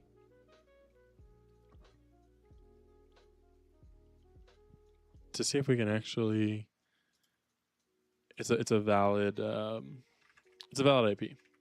Okay. So if I were to give it a non-valid IP like 0000012, yeah, make this fail to resolve IP, and then right. We have to do our formatting right. Right. Okay, cool. So we just have to make sure that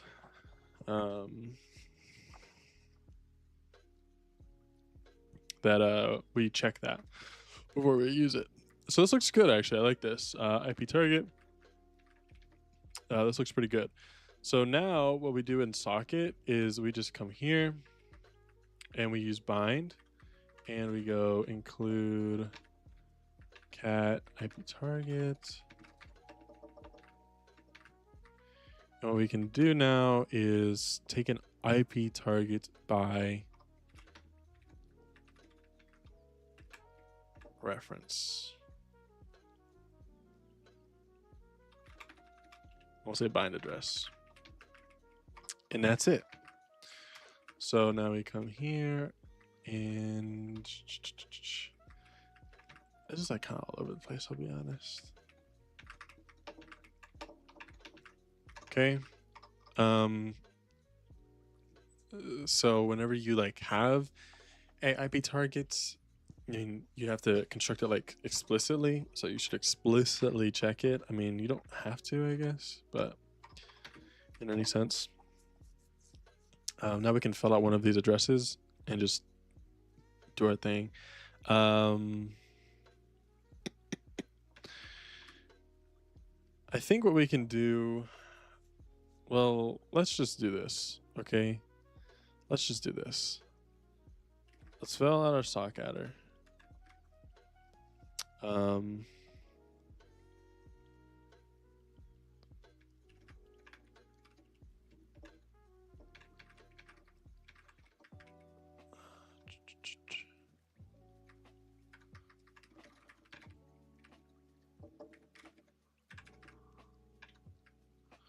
Okay, and then so same thing, send port.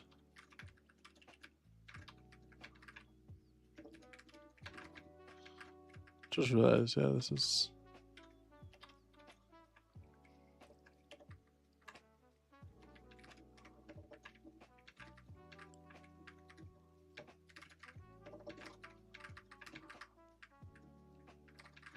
well, the reason I have this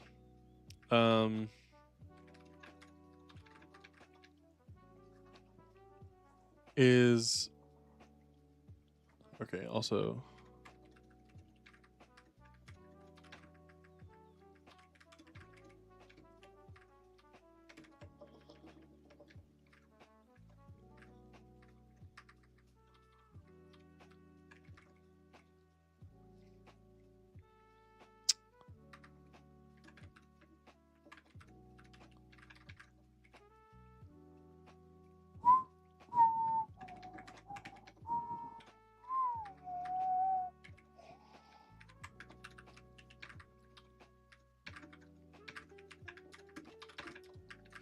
right.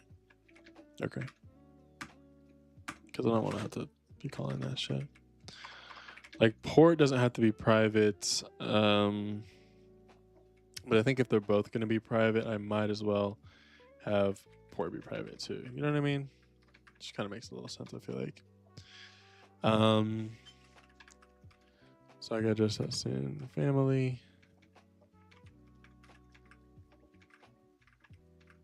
And then we have sin adder. We need the inet. This is actually the same thing.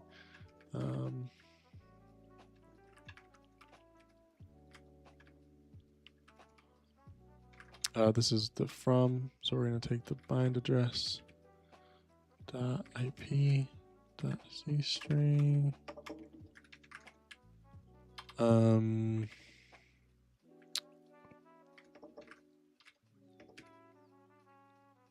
Data. Send adder, s adder, and we need to take this is that. Take the address of that. We should be able to do this because we already validated it, right?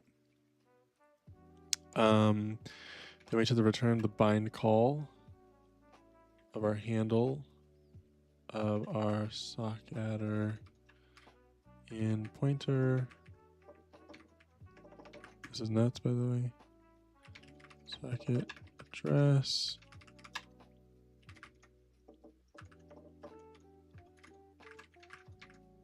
Okay.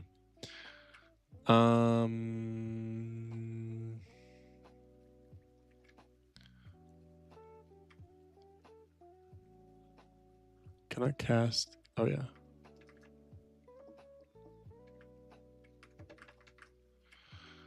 Handle. This is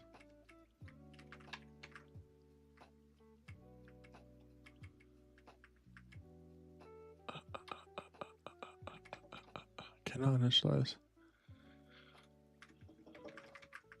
There you go. That's what I thought. And that's it.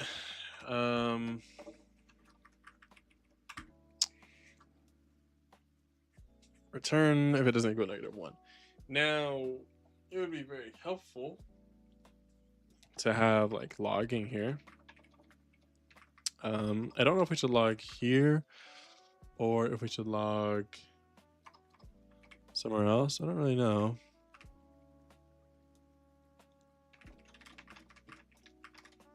Should we log in this library or should we log elsewhere? Maybe we shouldn't log in the library.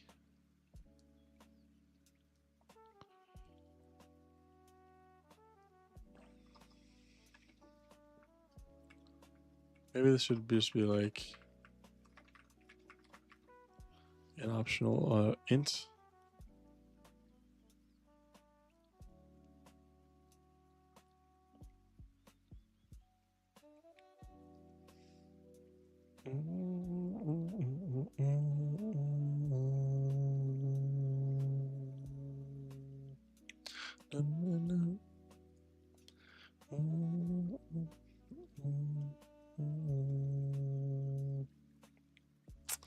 I can't tell if I should do logging here or what. I really don't know. This is good enough for now.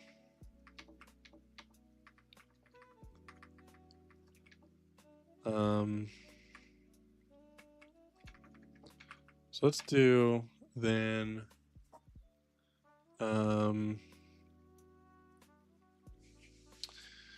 I guess let's make a bind call. So let's fix this.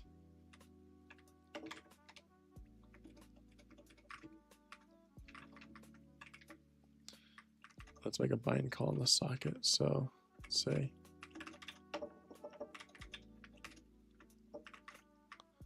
now we're talking listening socket. It's called bind. From IP.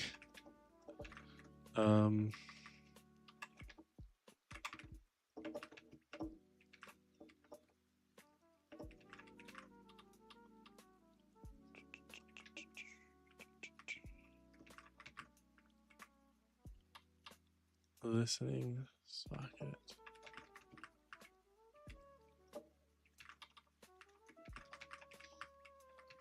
Interesting.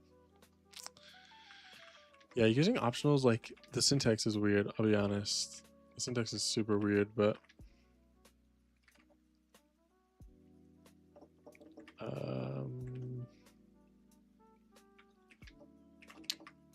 don't even think we have.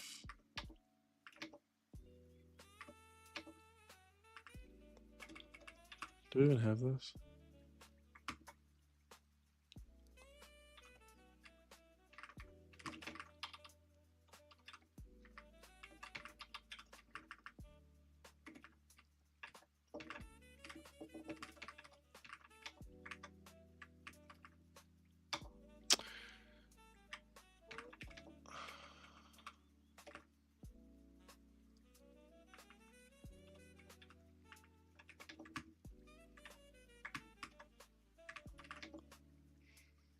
So why am I getting a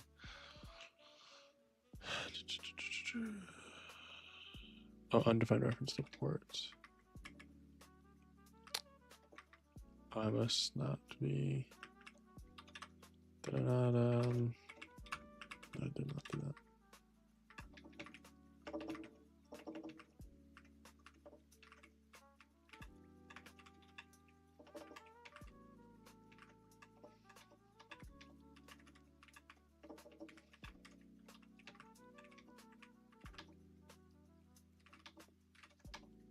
Okay.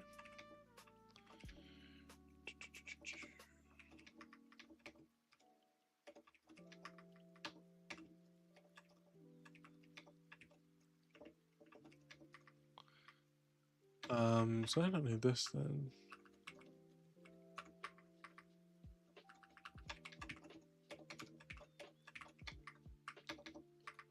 Just have that for shits and giggles, I guess. That's fine. All right. Cool. So doesn't look bad. I mean, I don't hate it. I don't hate it. Like this doesn't look horrendous. Now it's gonna get a little bit hairy.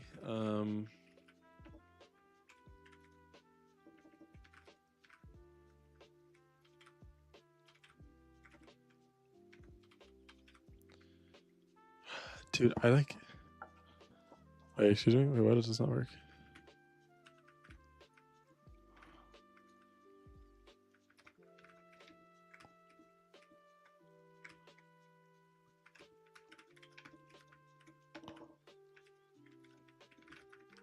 Oh, okay, I can do that. Okay, yeah, I like that. That's fine. Okay. So we just need like one more option, and that's just to set this to non-blocking. I think by default I'm gonna set them to non-blocking. Or the sockets. Maybe the sockets I shouldn't actually.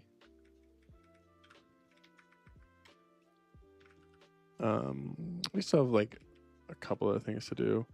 We just need listen, with some backlog.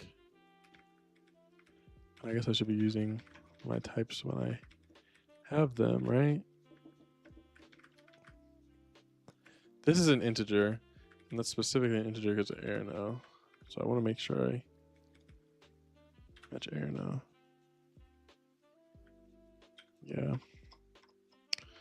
So that's fine. We'll match that as an integer.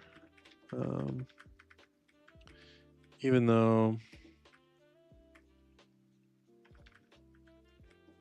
I have to match this as well for the types. Anything that I write, I can write how I want to write it.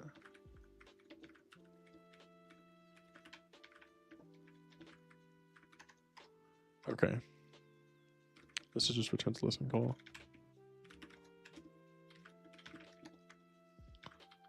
Listen takes an integer for sure.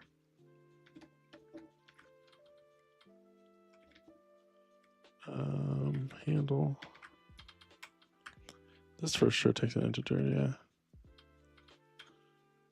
We could just come here and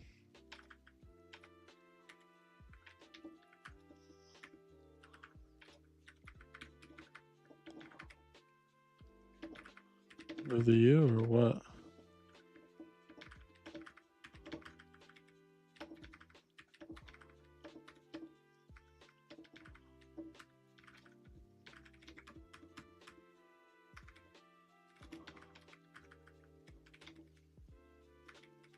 Because this is just an integer, right?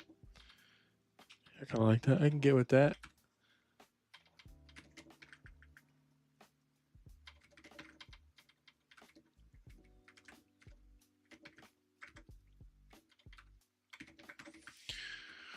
I can get with that.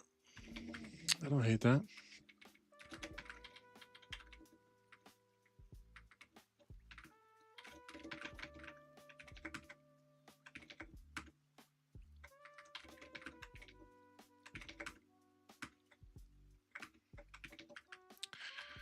Okay, but that was listen. And then we just need accept. I think accept is fine. Maybe we should return expected. Probably not optional. Yeah, let's return expected. Expected a socket I32. Sorry, I just realized I'm not writing this in the thing.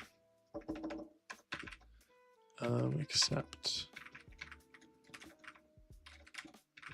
const. And we get this socket.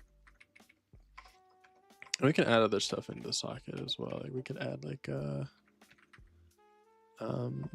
we could add like information about the socket. Like when we bind, we could store the bind address and some other stuff. That'd be kind of cool. Maybe we could do that. And then that way, when we called accept, we could get like the IP and stuff.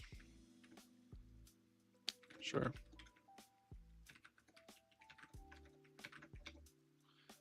So if I were to come and implement this,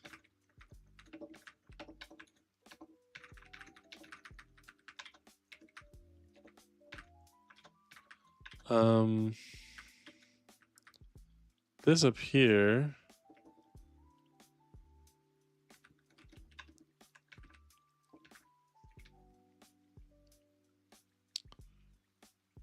Oh shit.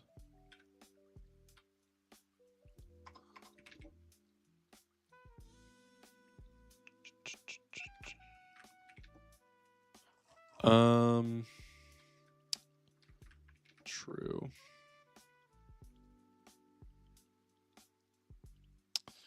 I just really wanted this. Oh, I guess this is fine.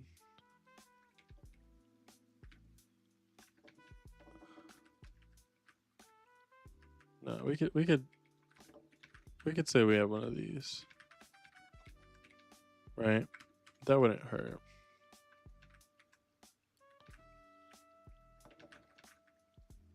And we'll just zero initialize that.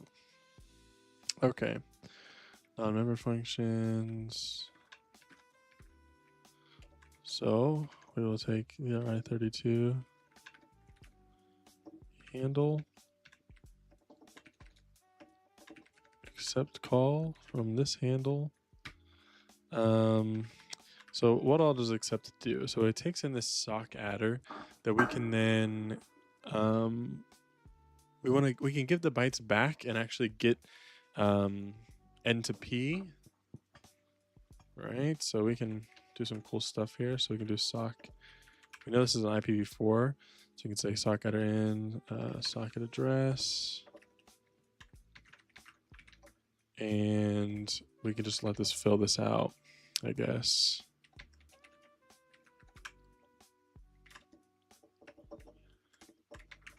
Socket or pointer.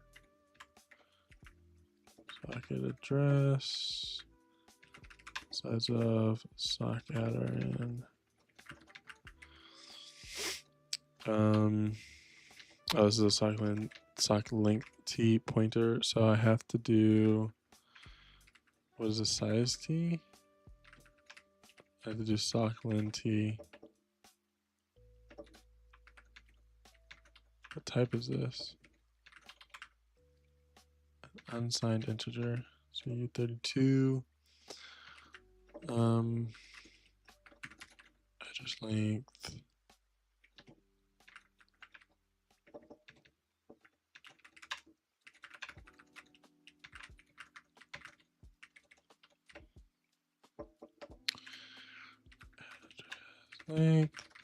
And cool.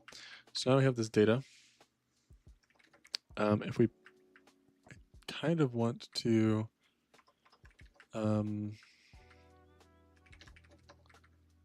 have IP target here, have like a from bytes from bytes here.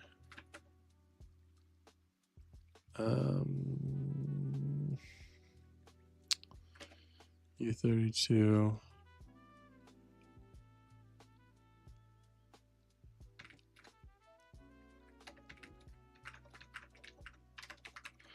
Right, because this is like the same thing.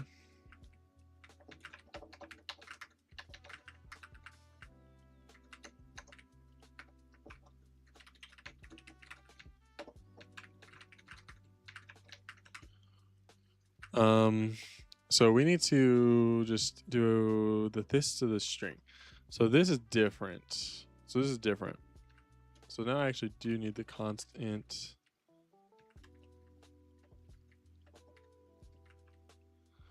Constant max IPv4 IP length. This is 15, right? Now I actually do need this. Because what we're gonna do is we're gonna say character IP to string max IPv4 IP length. Get this to +1. And then what we'll do is inet into P. AF inet, and we'll give the bytes. So this just takes in an integer, or probably takes an in adder. Convert an in address in binary format for the interface type AF and buffer, starting at this. So I guess we'll just take the address of this. And we need to size up. Yeah. So going to IP, choose string.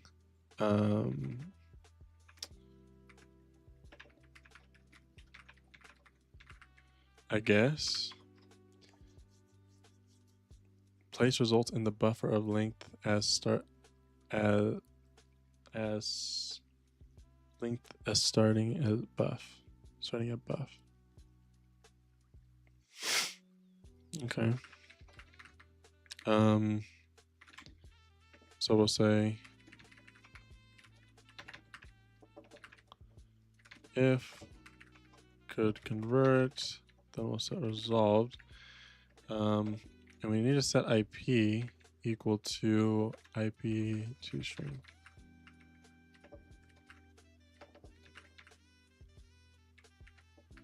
Address.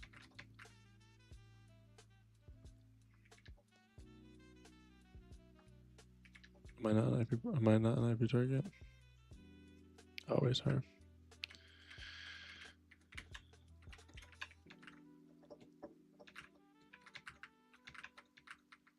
Okay. So yeah, so we can look at the port. Okay.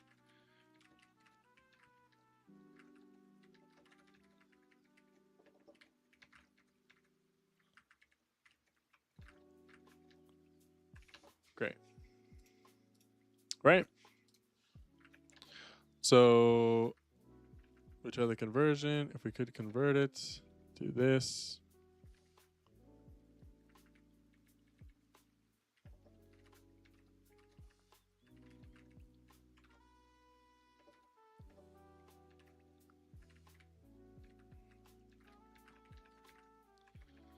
Okay. If we could convert, then we update our things, and this should just do a copy from this to this. It should just copy that, and we have that, so that should all work. Okay. Let's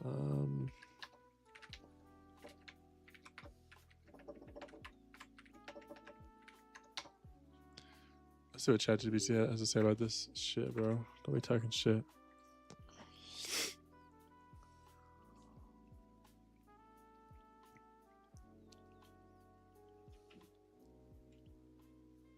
Oh shit. Pointer to the resulting string. Oh shit. Oh shit. Okay. Whoops. Didn't know that. So this actually returns a const. Well, we could just do this and make sure this doesn't equal null pointer, right?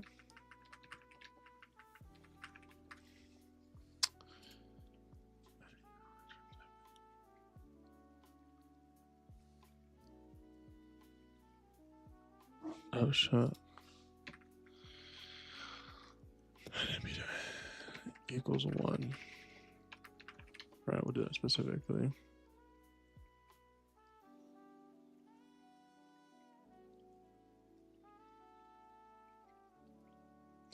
What is this in adder?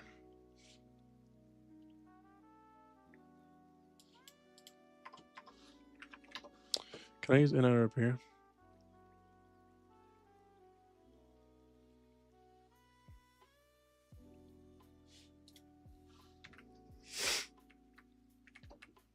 This is true. I was thinking about this.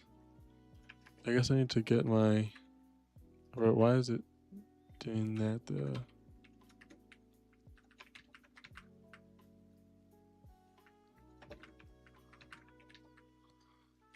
I guess we'll do that.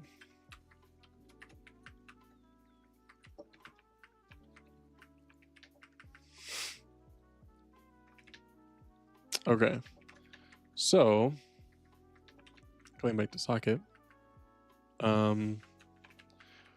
What we can do here, because this socket address has like this important stuff, right? Yeah, so we can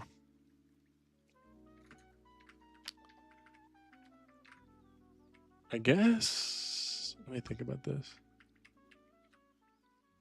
All right, but I have access to this, so I can make this out of the handle, or we could copy this and make this out of an IP target. IP, right?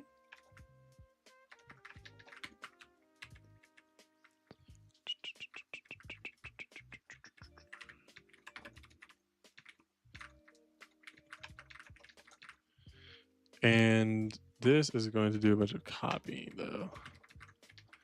So I'm thinking what we want to do here, because IP target, we want our own in here. We definitely want our own in here, but yeah, here, this will do the copy, right? So this will copy, this will do the copy, call it copy constructor, which will call it copy constructor of that. We could call move. We could like move this in here because we don't really care about this string. After we're done with it, we're done with it type thing. Or I mean, it'll be a temporary anyway, so like it'll get moved in here. Like the way we'll call this. So let's say socket.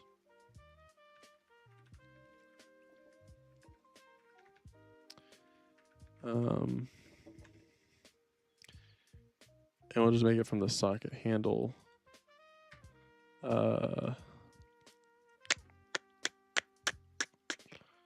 With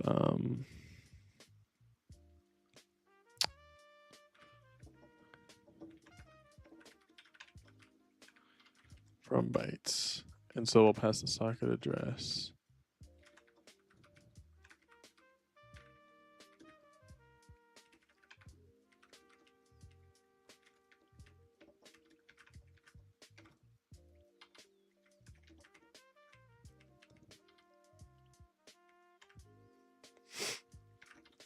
True.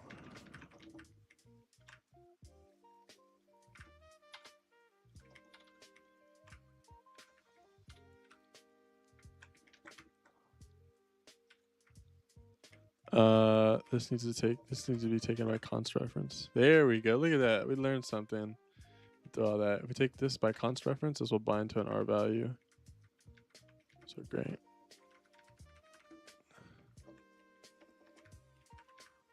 So really we could really just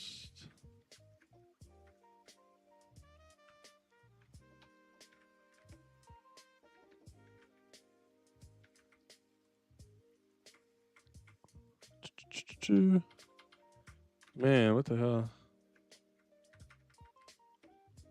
Do like something like this then.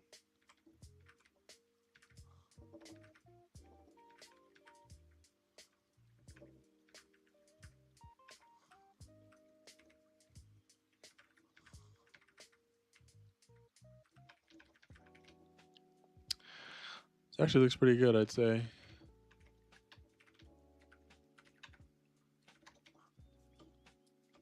I like this.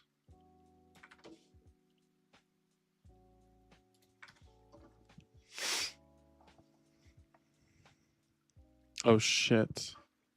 Whoops.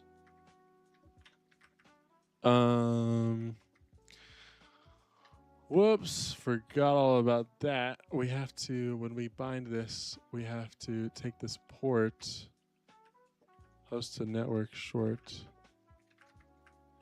And then when we bring it back, we need this to be into host short.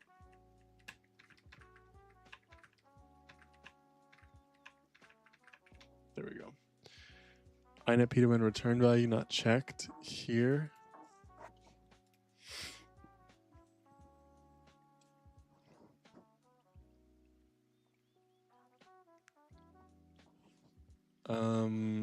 Yes, true. So if socket handle is -1, stood expected. I don't know.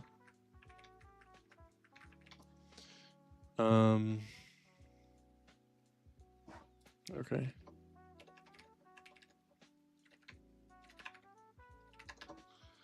Great.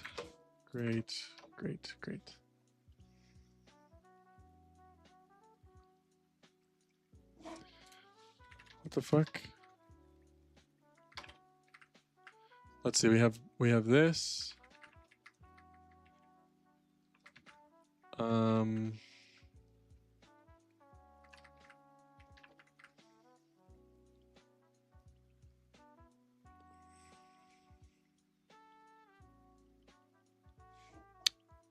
Always set sin family.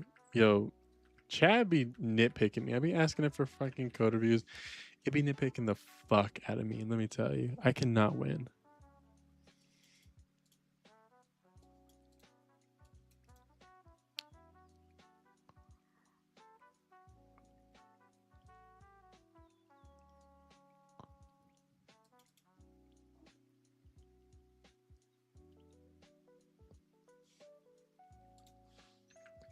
Sure.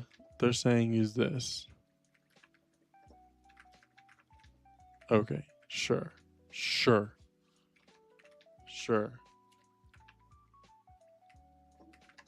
I will play by your rules, buddy. I just want chat to tell me I'm a good boy. Bro, I don't care.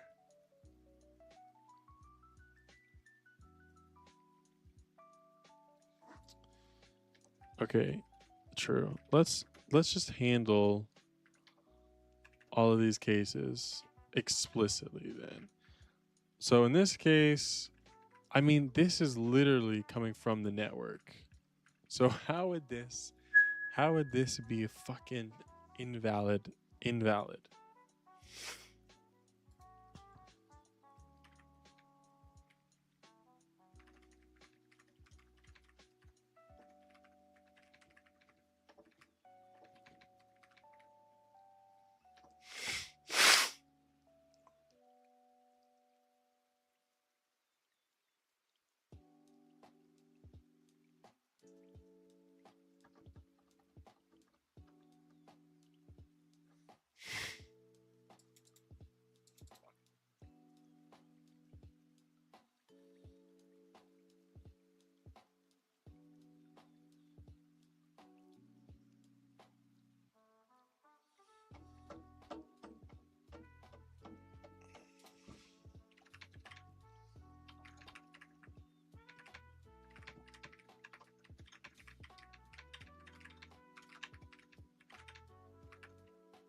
Telling chat my code is fucking right.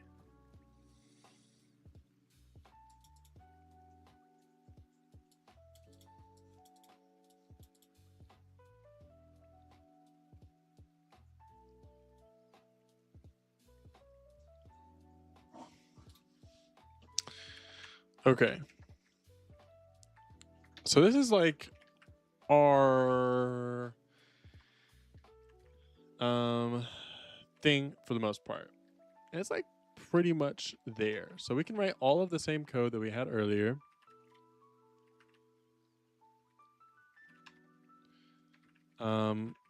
Just in, you know, few lines.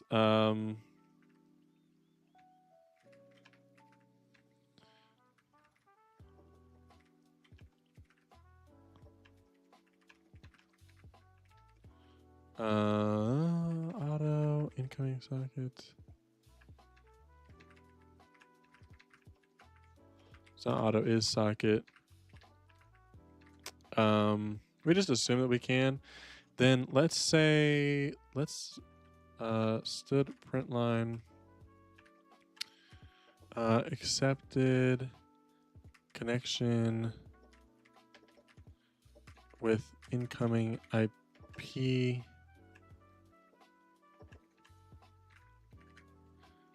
incoming socket dot address dot IP. Boom. Let's make this. Hopefully everything links up properly. It does. We do this, and we can do nc localhost 9087. Look at that. Wow. That actually worked. I'm actually like very surprised that works. I feel like I kind of just like one shot that. No, kind of not really, but I like the design right now. Like the design is like honestly, this is like fucking really clean. Holy shit. We bind, we listen, we have an incoming socket, we accept it. That's it. Right. So this is all great. Um,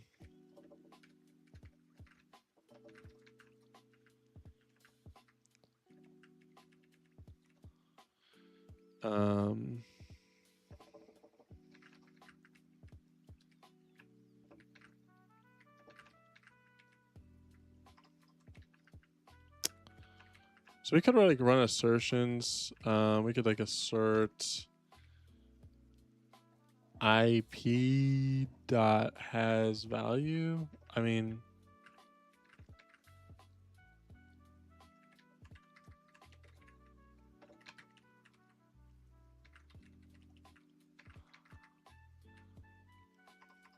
so because we're hard coding this value, right? So we're gonna make sure that we have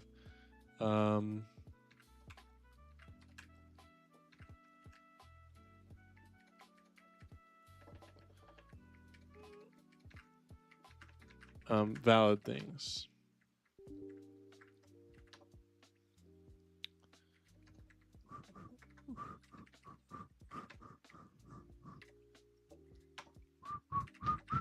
Right. So it's actually super clean, super easy.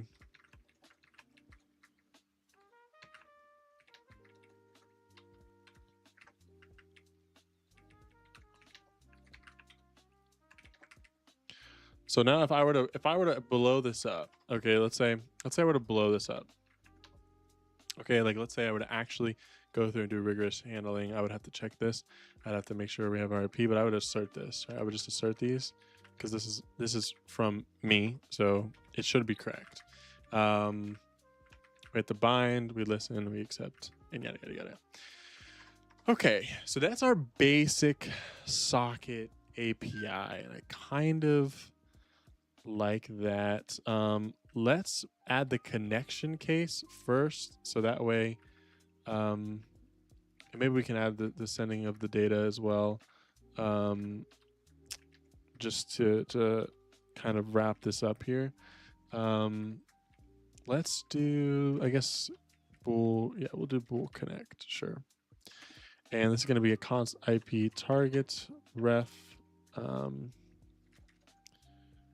connection address const. Okay, so just like all the other ones here. And then like everything is pretty trivial once you get like the IP class.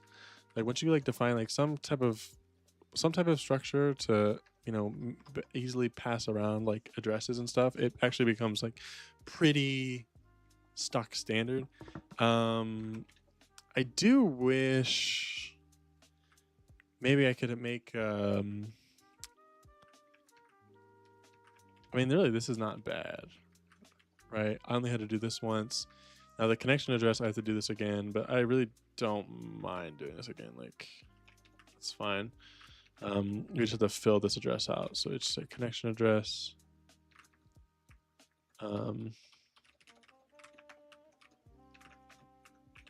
It's like the same thing.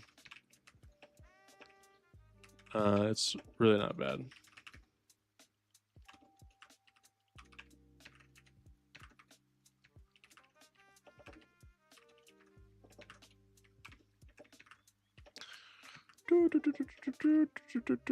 Oh my gosh, address, size of socket address, right?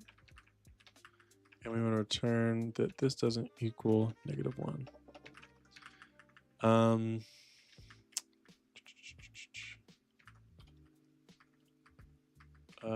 Did I take this by reference?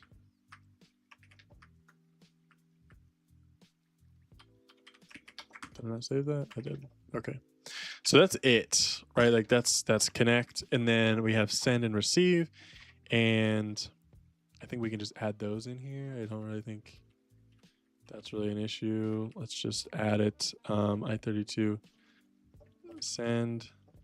And send and receive are a little different. I might not actually get into the weeds of those just because I'm going to have like a buffer, and that buffer is going to do things. And I don't really want to define the buffer yet. Because, yeah. Now, yeah. So I think we'll just leave it at that. And we can just kind of write some things. Like we can over in cat client, we can just include catnet cat sockets, and we could just come here and make our socket catnet socket create, simple as that. And then we can call socket connect IP target from IP. Let's connect to 127.0.0.1 on port 9087. Better yet, let's get the string that we want to connect to. Actually, no, let's not do that. I don't care about that, actually.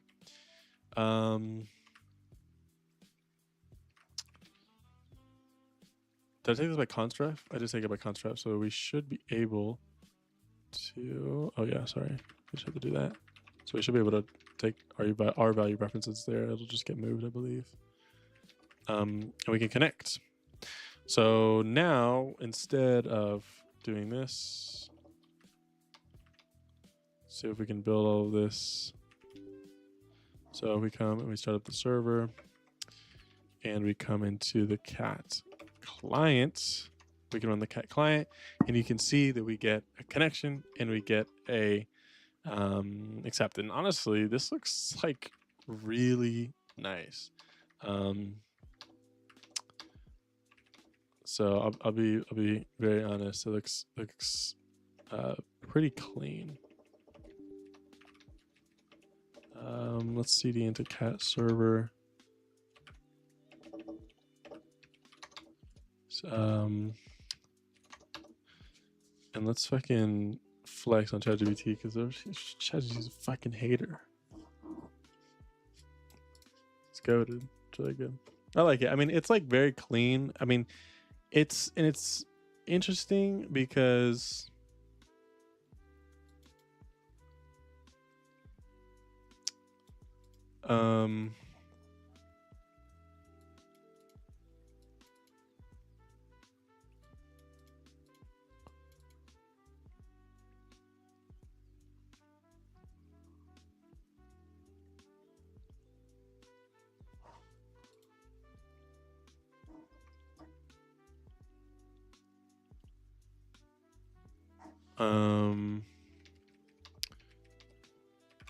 what is chat talking about?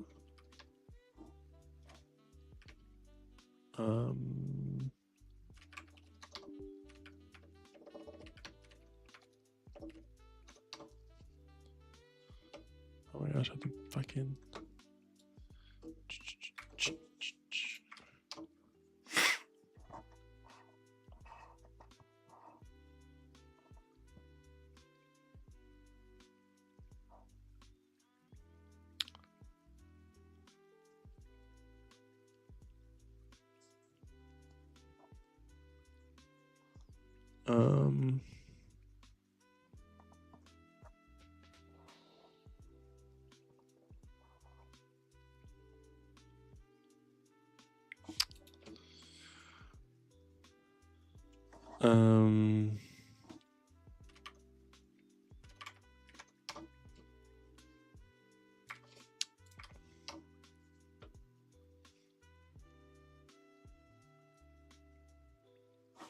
okay. So let me think about what I'm gonna I want to.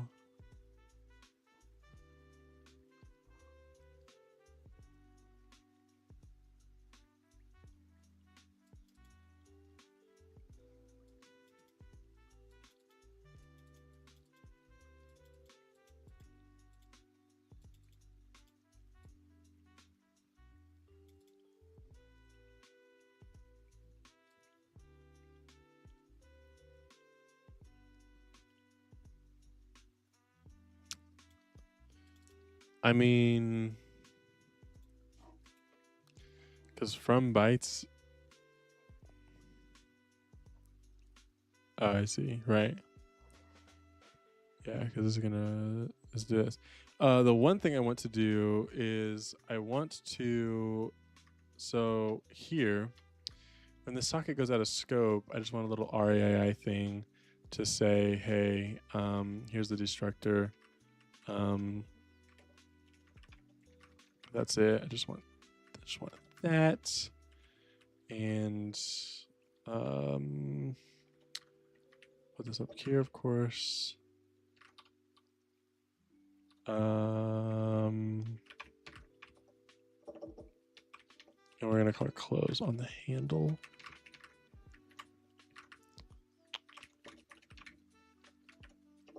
C unis. No. Okay. I need that. Oh my gosh, I have a 60% keyboard and it doesn't have an ampersand, so I have to press the FN. Definition of implicitly declared destructor.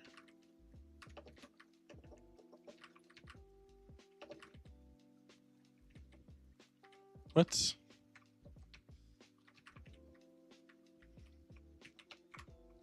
Oh, I was about to say. All right, clean that up. Okay, great. Let's clean up all these files.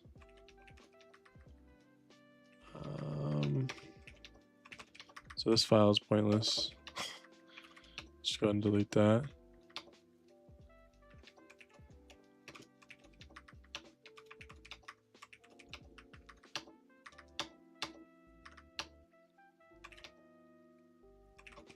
Okay, that's fine. That one looks good.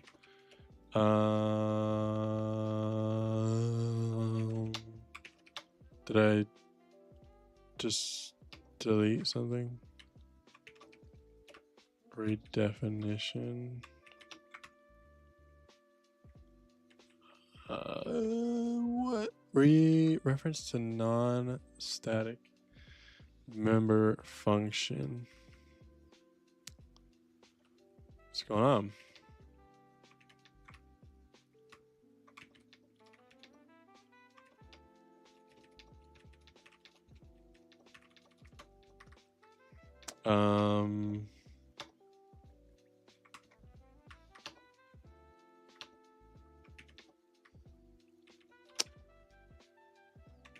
Oh, wait, what is going on here?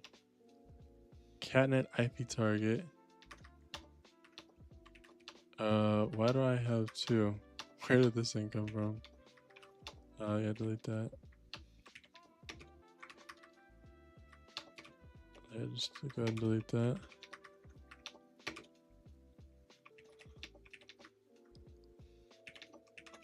Okay. It doesn't look terrible. I don't hate it. I don't necessarily adore it. But this is like pretty much step one, right? Easy. Just, get things going a little bit.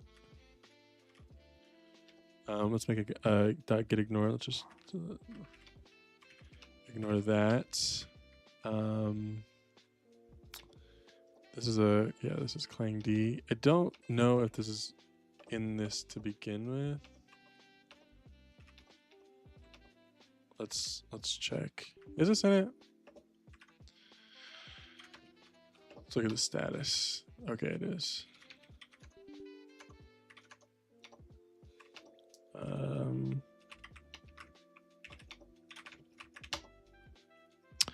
Okay. So make lists. That's good. That's good. And we definitely want the Clang format and everything else. So let's add all of those. Let's set up a repository. I'm glad I'm doing this, but I usually get this far and then it gets like really hard. But I think if I keep on this path that I'm on, I don't think it will be as difficult. Because I think it's pretty clean right now. So I'm just gonna kind of hoping that it stays that clean. Cat chats. So we do have a cat chat here. So this is my cat chat attempt from 4 months ago. So let's look at this for a second, because I think this got really messy. So we look at TCP socket. So I have a descriptor, I have this. Oh, that is one thing I do want to do, is I don't want to be able to, I don't want to copy or move TCP sockets. You could move TCP sockets. I just don't want to copy the TCP sockets. That would be bad, right? Because then I could like close it and then like, yeah, we don't want to copy it. So let me actually add that.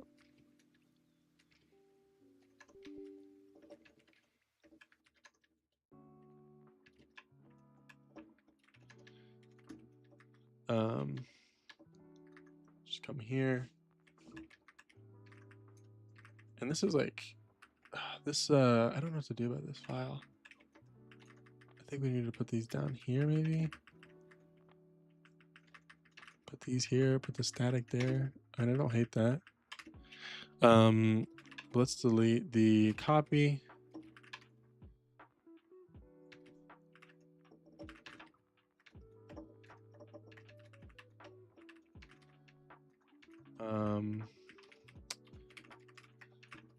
And let's delete that. So now you can't copy them. So I think if it's a rule of 3, I think you have to also define like your own move, but move here is like pretty, I can just be the default one.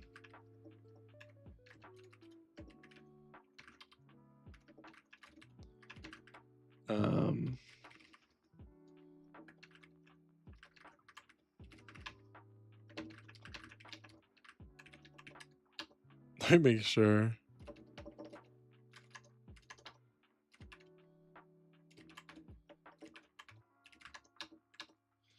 Because I really don't know.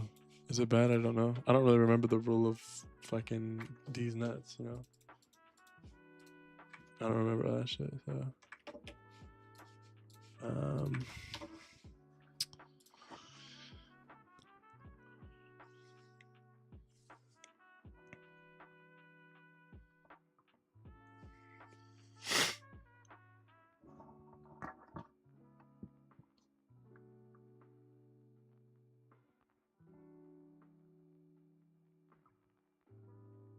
Oh, wait, I did a pointer. Why did I do a pointer? Whoops. Whoops. Yeah. Oh, this is the copy? Yeah.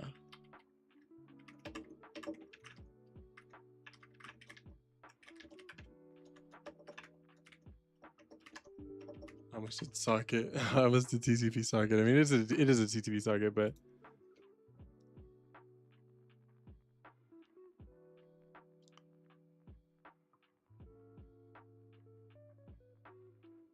yo, you're really gonna say that, bro? I'm telling you, ChatGPT is trolling. ChatGPT is gonna tell me that semantically this alters the socket's kernel state. So chat is telling me to remove const because this technically alters the kernel's socket state. I don't give a fuck. It doesn't alter this. What is chat talking about? Really? Like, what are you talking about? Don't even talk to me.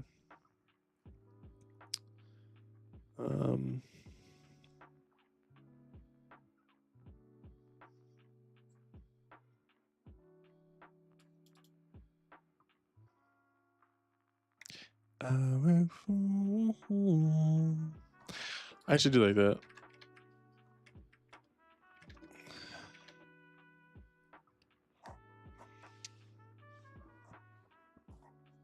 Maybe I should have a overloaded default or overloaded move, so that way the move sets as a -1. Okay, I actually do like that. We're gonna set that up. I think that's what I did in. I'm pretty sure that's what I did in the in my Linux or in my Linux in this I like swear that's what I did. I did do that, but I didn't check when I closed if it was -1. Okay, let's do this then.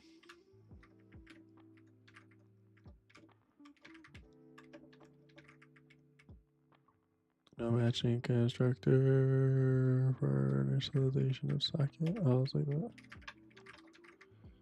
So here we just said handle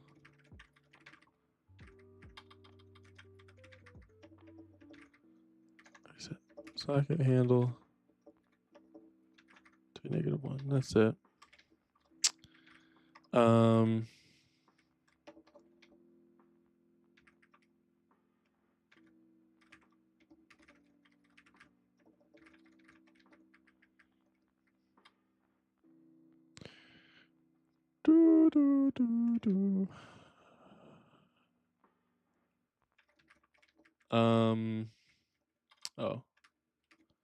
I think. Yeah. Right. Only constructors take base initializers.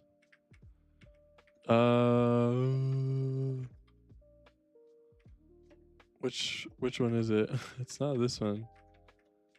I'm just guessing at this point. Okay. Is this a valid? Okay. Oh yeah. Fuck. The fuck. It's not a constructor.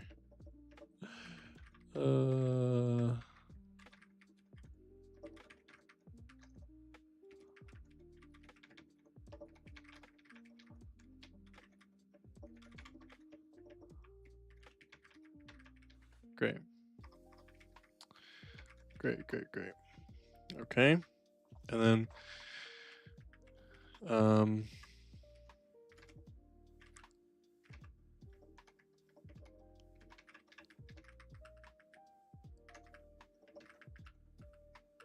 if handle doesn't equal -1, we can close.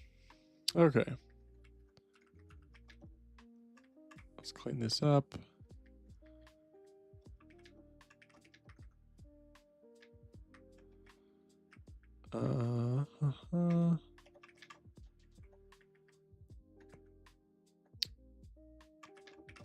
Okay.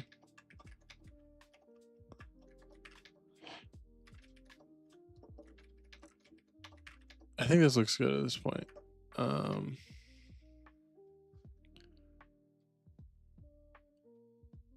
I was like, what the hell?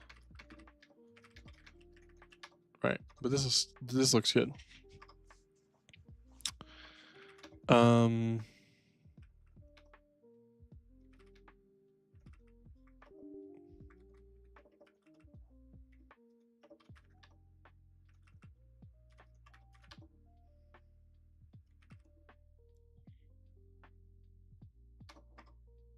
Okay. I think I'm gonna. So I had this one, and this code's not bad. I just don't think it's great. I don't love it, and we're gonna have to figure some other stuff out for this, but that's okay. Do I delete this repository? Or should I just I should just delete this, no? Or maybe no. No, maybe we should just, I don't know. How do I just want to push, I just want to remove all the files from this.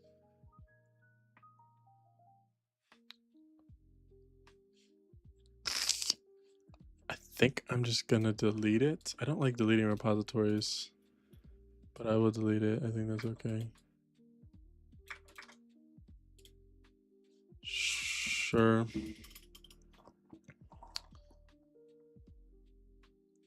And then tomorrow we can work on the buffer stuff.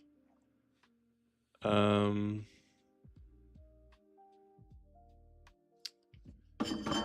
can work on the buffer stuff. So let's make cat chat. Cat chat.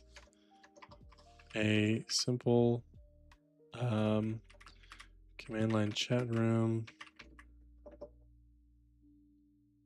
A simple client server command line.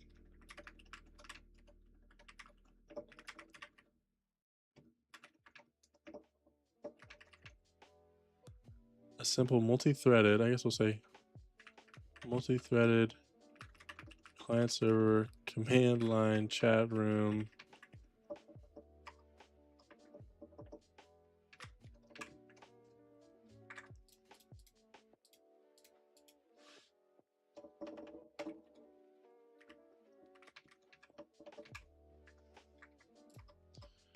Okay.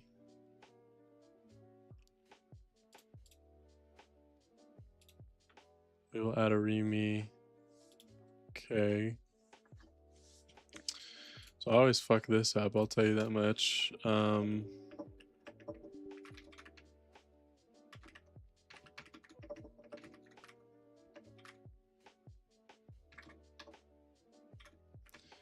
So I need to pull and it's gonna rebase. Oh, this is scary actually.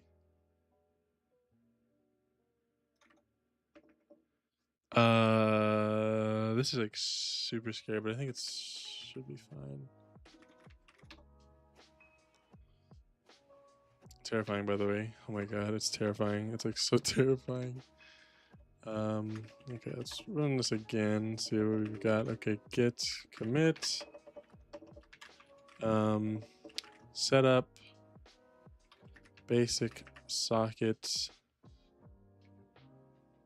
abstraction.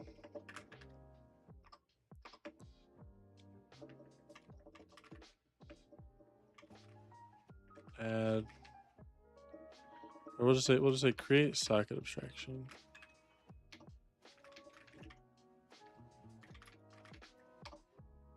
I like that.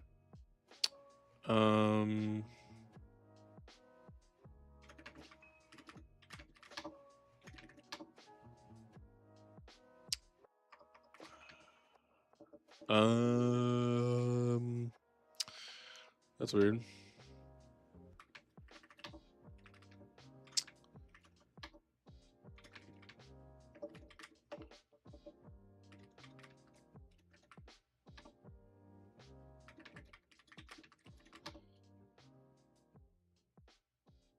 What the hell? And was I just typing it wrong? Every time? Am I tripping? Wow, the website is like so fast. It literally updates. Don't even have to refresh. Master. Oh shit, I see the problem. Okay. How do I fucking fuck? Main? Oh shit. I fucked up. Fucked up, by the way. Fuck, I fucked up.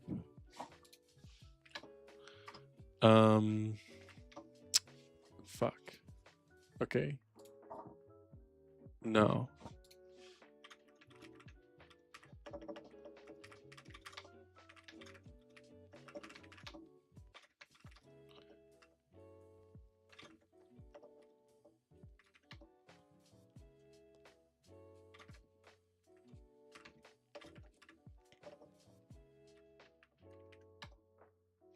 Git remote get URL all.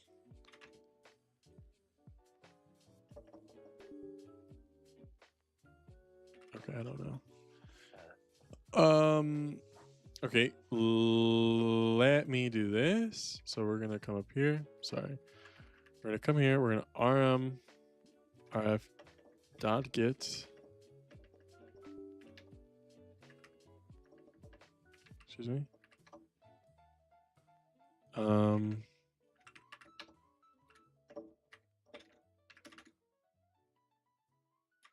Get on it.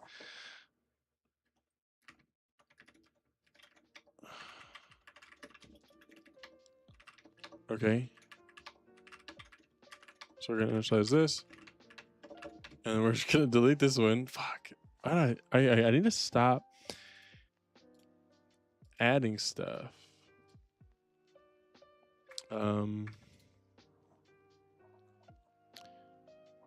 Also, git config global config.default branch main. There we go. Yeah, on branch main. There we go. But we have our git ignore, right? Still. Yes. So status here should all just be the same.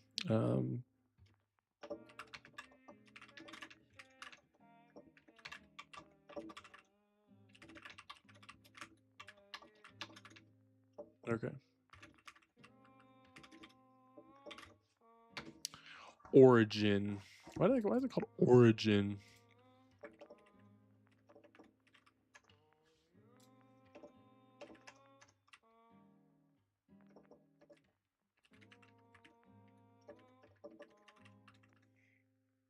Multi-threaded.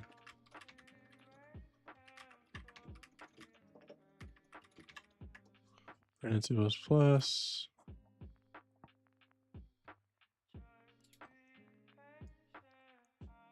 Okay, here we go. Here we go.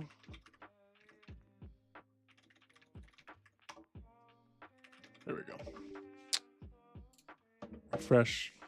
That's all good, and it's on the main branch. This is probably like the best I've done so far, I'd say.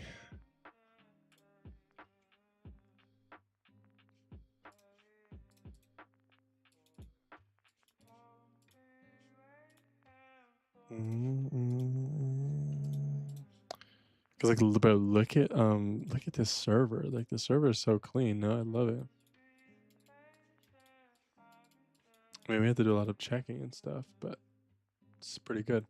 All right, I think that'll be the stream for the day. That's a good good little stream there. I think we made some good progress, and then tomorrow we'll get into the buffers. I might do a little bit tonight, but I'm gonna take a break for a little bit. Maybe go get a drink from the gas station. But I'm gonna move on to the buffers next, and that'll be a little bit more complicated, just because I mean it's not super complicated. With the send and receive, you know, it's just receiving to this buffer. But it does get a little bit hairy. The details get a little bit hairy, so we'll have to see. But all right, it was good first stream. I'll probably be back tomorrow. Tomorrow's Friday. Yeah, I'll be back tomorrow, and then that'll be my last stream for the week.